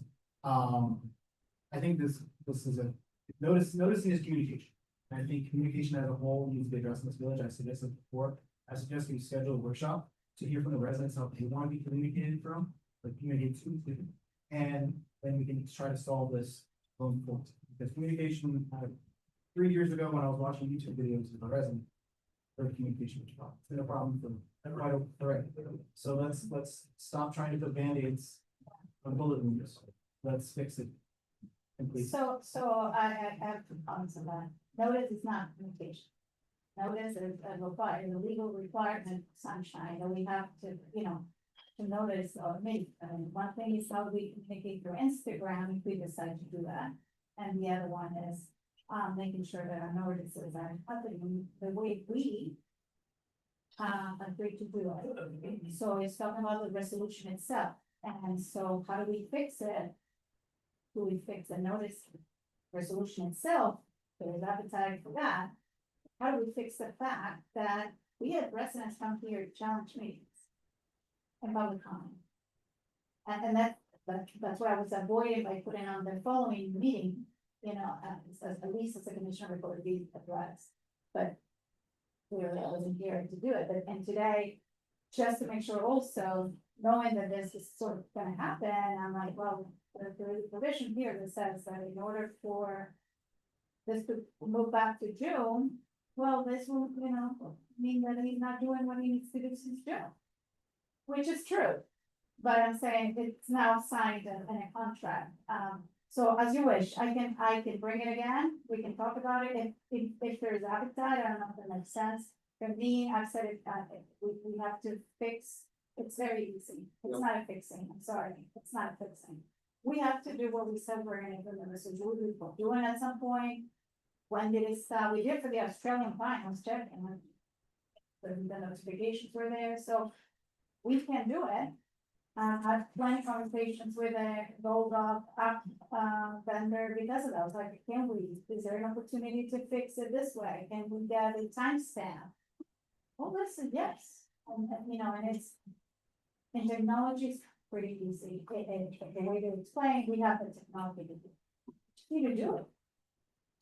So you tell me how you wanna, to touch on Lisa. I still prefer to revisit because I'd like to hear from the manager on how we're going to make sure that we're enforcing the resolution as it's written. Or if we aren't going to, then how we amend it to meet the needs. Okay, So I would say yes. so I'll bring in, let's see, September 9th, right? Yes. Okay, if there's nothing else, I think there was a motion on the table. Okay, do we have a second on the second it? Okay, do we need a roll? Is this just voice vote? A roll? Well, no, it's not consent. Okay. You need a vote. Okay, all in favor? Aye. No. Aye. So who are the no's? We have the vice mayor to know, right now. And I think, you know, Just the first man. So first off, thank you for your time. I really appreciate that thought and the frame of this. I really appreciate Albert coming down with the FRS as well. I think that makes a big difference in our budget and a lot of what I heard from residents. But I'm disappointed because this was part of what I wanted to see. And it's not addressed. And this speaks a little bit of what I've been feeling. And so I can't say yes, knowing that it wasn't addressed again. So my vote is no. I hope you change it. You have until September 9 now to talk about notice, and I know there has been some changes already with the app. But isn't the way you engage, you know, and I think I try to do that. If I haven't been clear what the expectations are, it's for you to come and also say, what do you need from me? So I'm leaving that door open, but I'm disappointed enough to say no, and I don't feel comfortable with the way we're treating the contract to ensure that it says that we're doing what we're supposed to do. So. Commissioner, on a separate note, I just want to add something. I didn't realize that the commission meeting is September 9th. So I just want to, just to be transparent, commission meeting is not September. Commission meeting is September 2nd. Exactly. Okay. So Okay, AG hearing is September. Now, wait. Transparent. Let me, wait a minute. You don't have a meeting on the 2nd because of Labor Day. Because of Labor Day. I thought we moved that to the week after. You moved it to the 9th on the day of your budget hearing. You did not reset a date for another commission meeting. You set a date for your budget hearing. So there is no September. There is no September commission meeting date set. This is just, I like to ask the commission, this is just a consent. Consent of the commission. For the past 17 years, I've been doing my 9/11 portion of the website. And before the commissioners have given me permission to do it. So what I'm basically doing is, I was gonna ask on September 2nd, but I didn't realize we don't have a commission meeting. So I'm asking the commission if I can put my 9/11 production up like I always do. Very soon. It's later, that's fine. Yeah. And then also, also that I have, that. Yeah, thank you very much. For, September 11th, we usually have a ceremony with the police department, the residents, and then I usually have on that Sunday, next Sunday, I have, you know, instruction that I give. I'm already honoring the 9/11, but I've always had the village, always giving permission. I'm asking you now, I was gonna ask on the 2nd, is that gonna be okay? I think it's. Yeah. And I'll work with the. Mr. Mayor, before we adjourn, straight up this issue. Yeah, we have. Before you do that, can I just have some clarification so I know what I'm doing on the agreement? Yeah. If I may? Sure. So, because it was the motion, if I understand the Commissioner Huntington's, sorry, I'm getting tired. Commissioner Huntington's motion was as amended. The only amendment is we're striking through the language that I brought up in section 11, which says, or is separately authorized by the village finance department director, correct? let's see, we change. I'm just making sure, I just wanna make sure that's the only modification that I'll make. Yes, that was the only modification I referred to. myself. Okay, I'm just so I'm clear, okay, thank you. Okay, very quickly for September then, we're looking at the 9th, we already have a hearing, a budget hearing.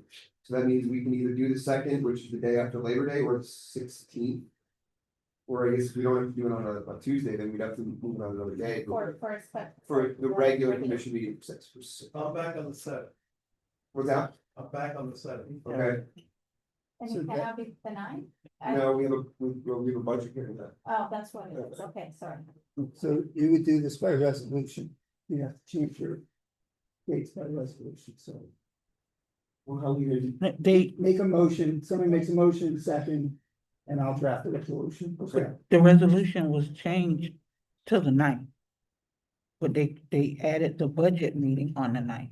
So your official calendar has September 9th as No, I your, understand, Okay. but that was passed by resolution. right, So what I'm saying is, if you're gonna amend your commission dates, since it was set by resolution, you have to amend it by resolution. What about the budget hearing? Can we move the budget hearing Can we move the budget hearing? without resolution?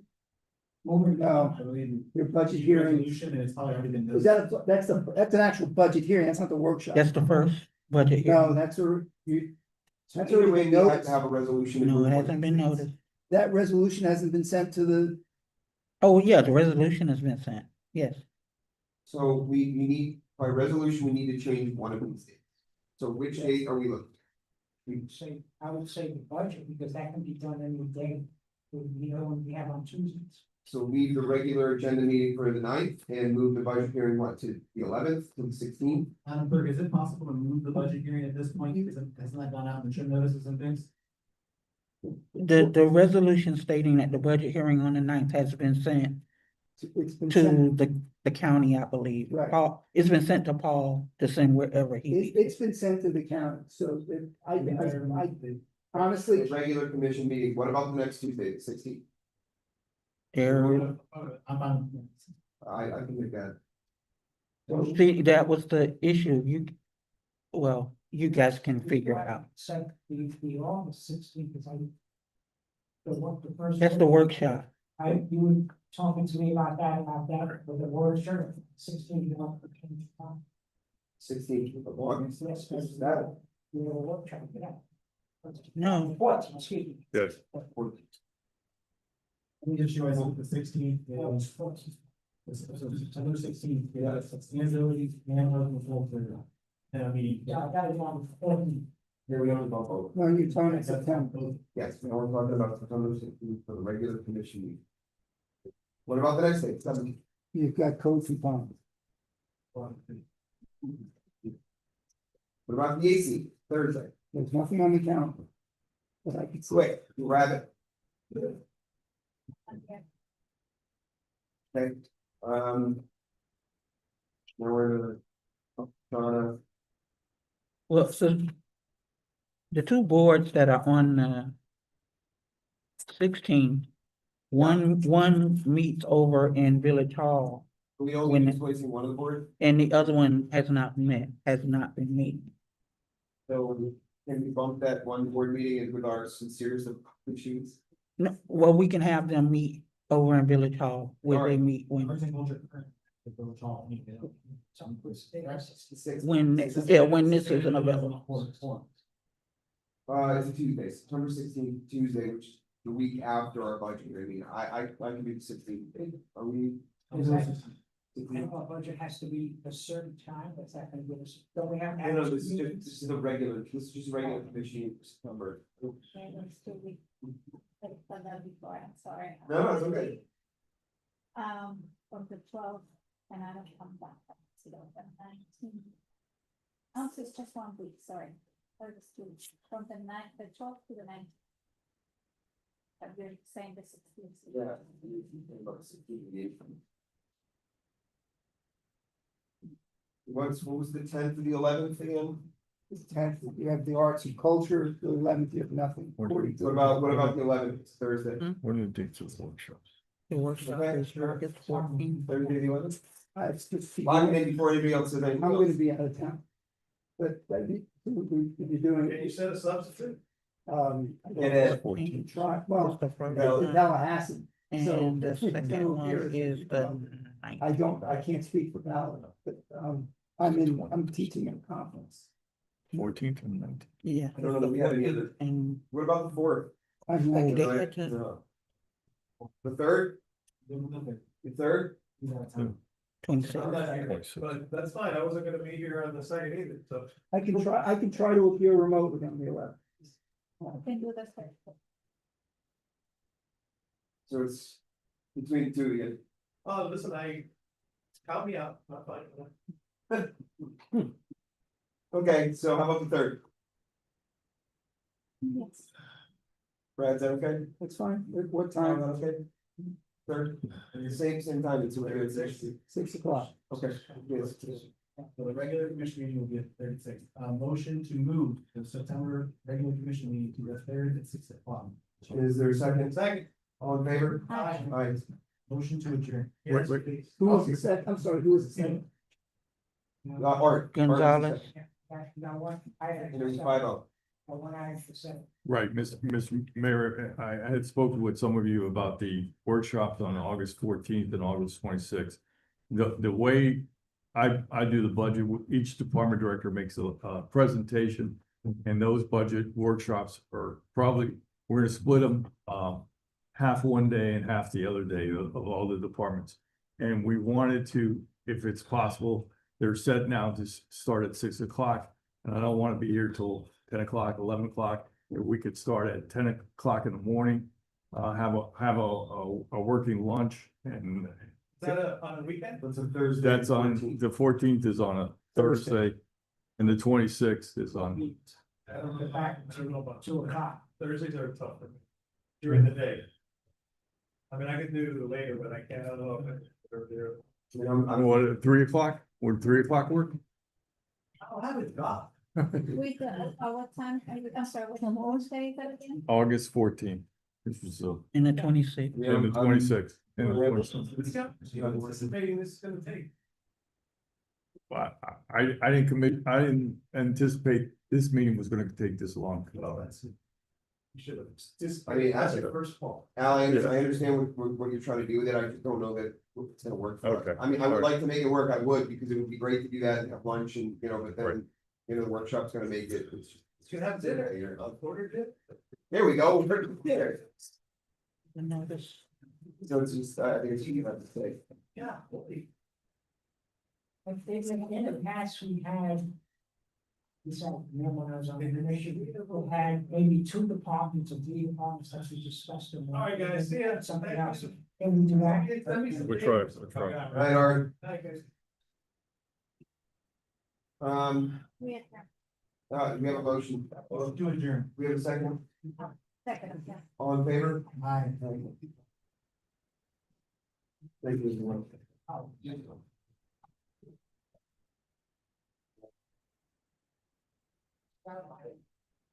By the way, I didn't tell you.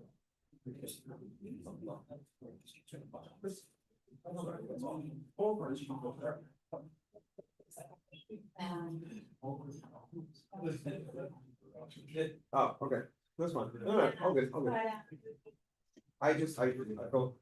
It's all.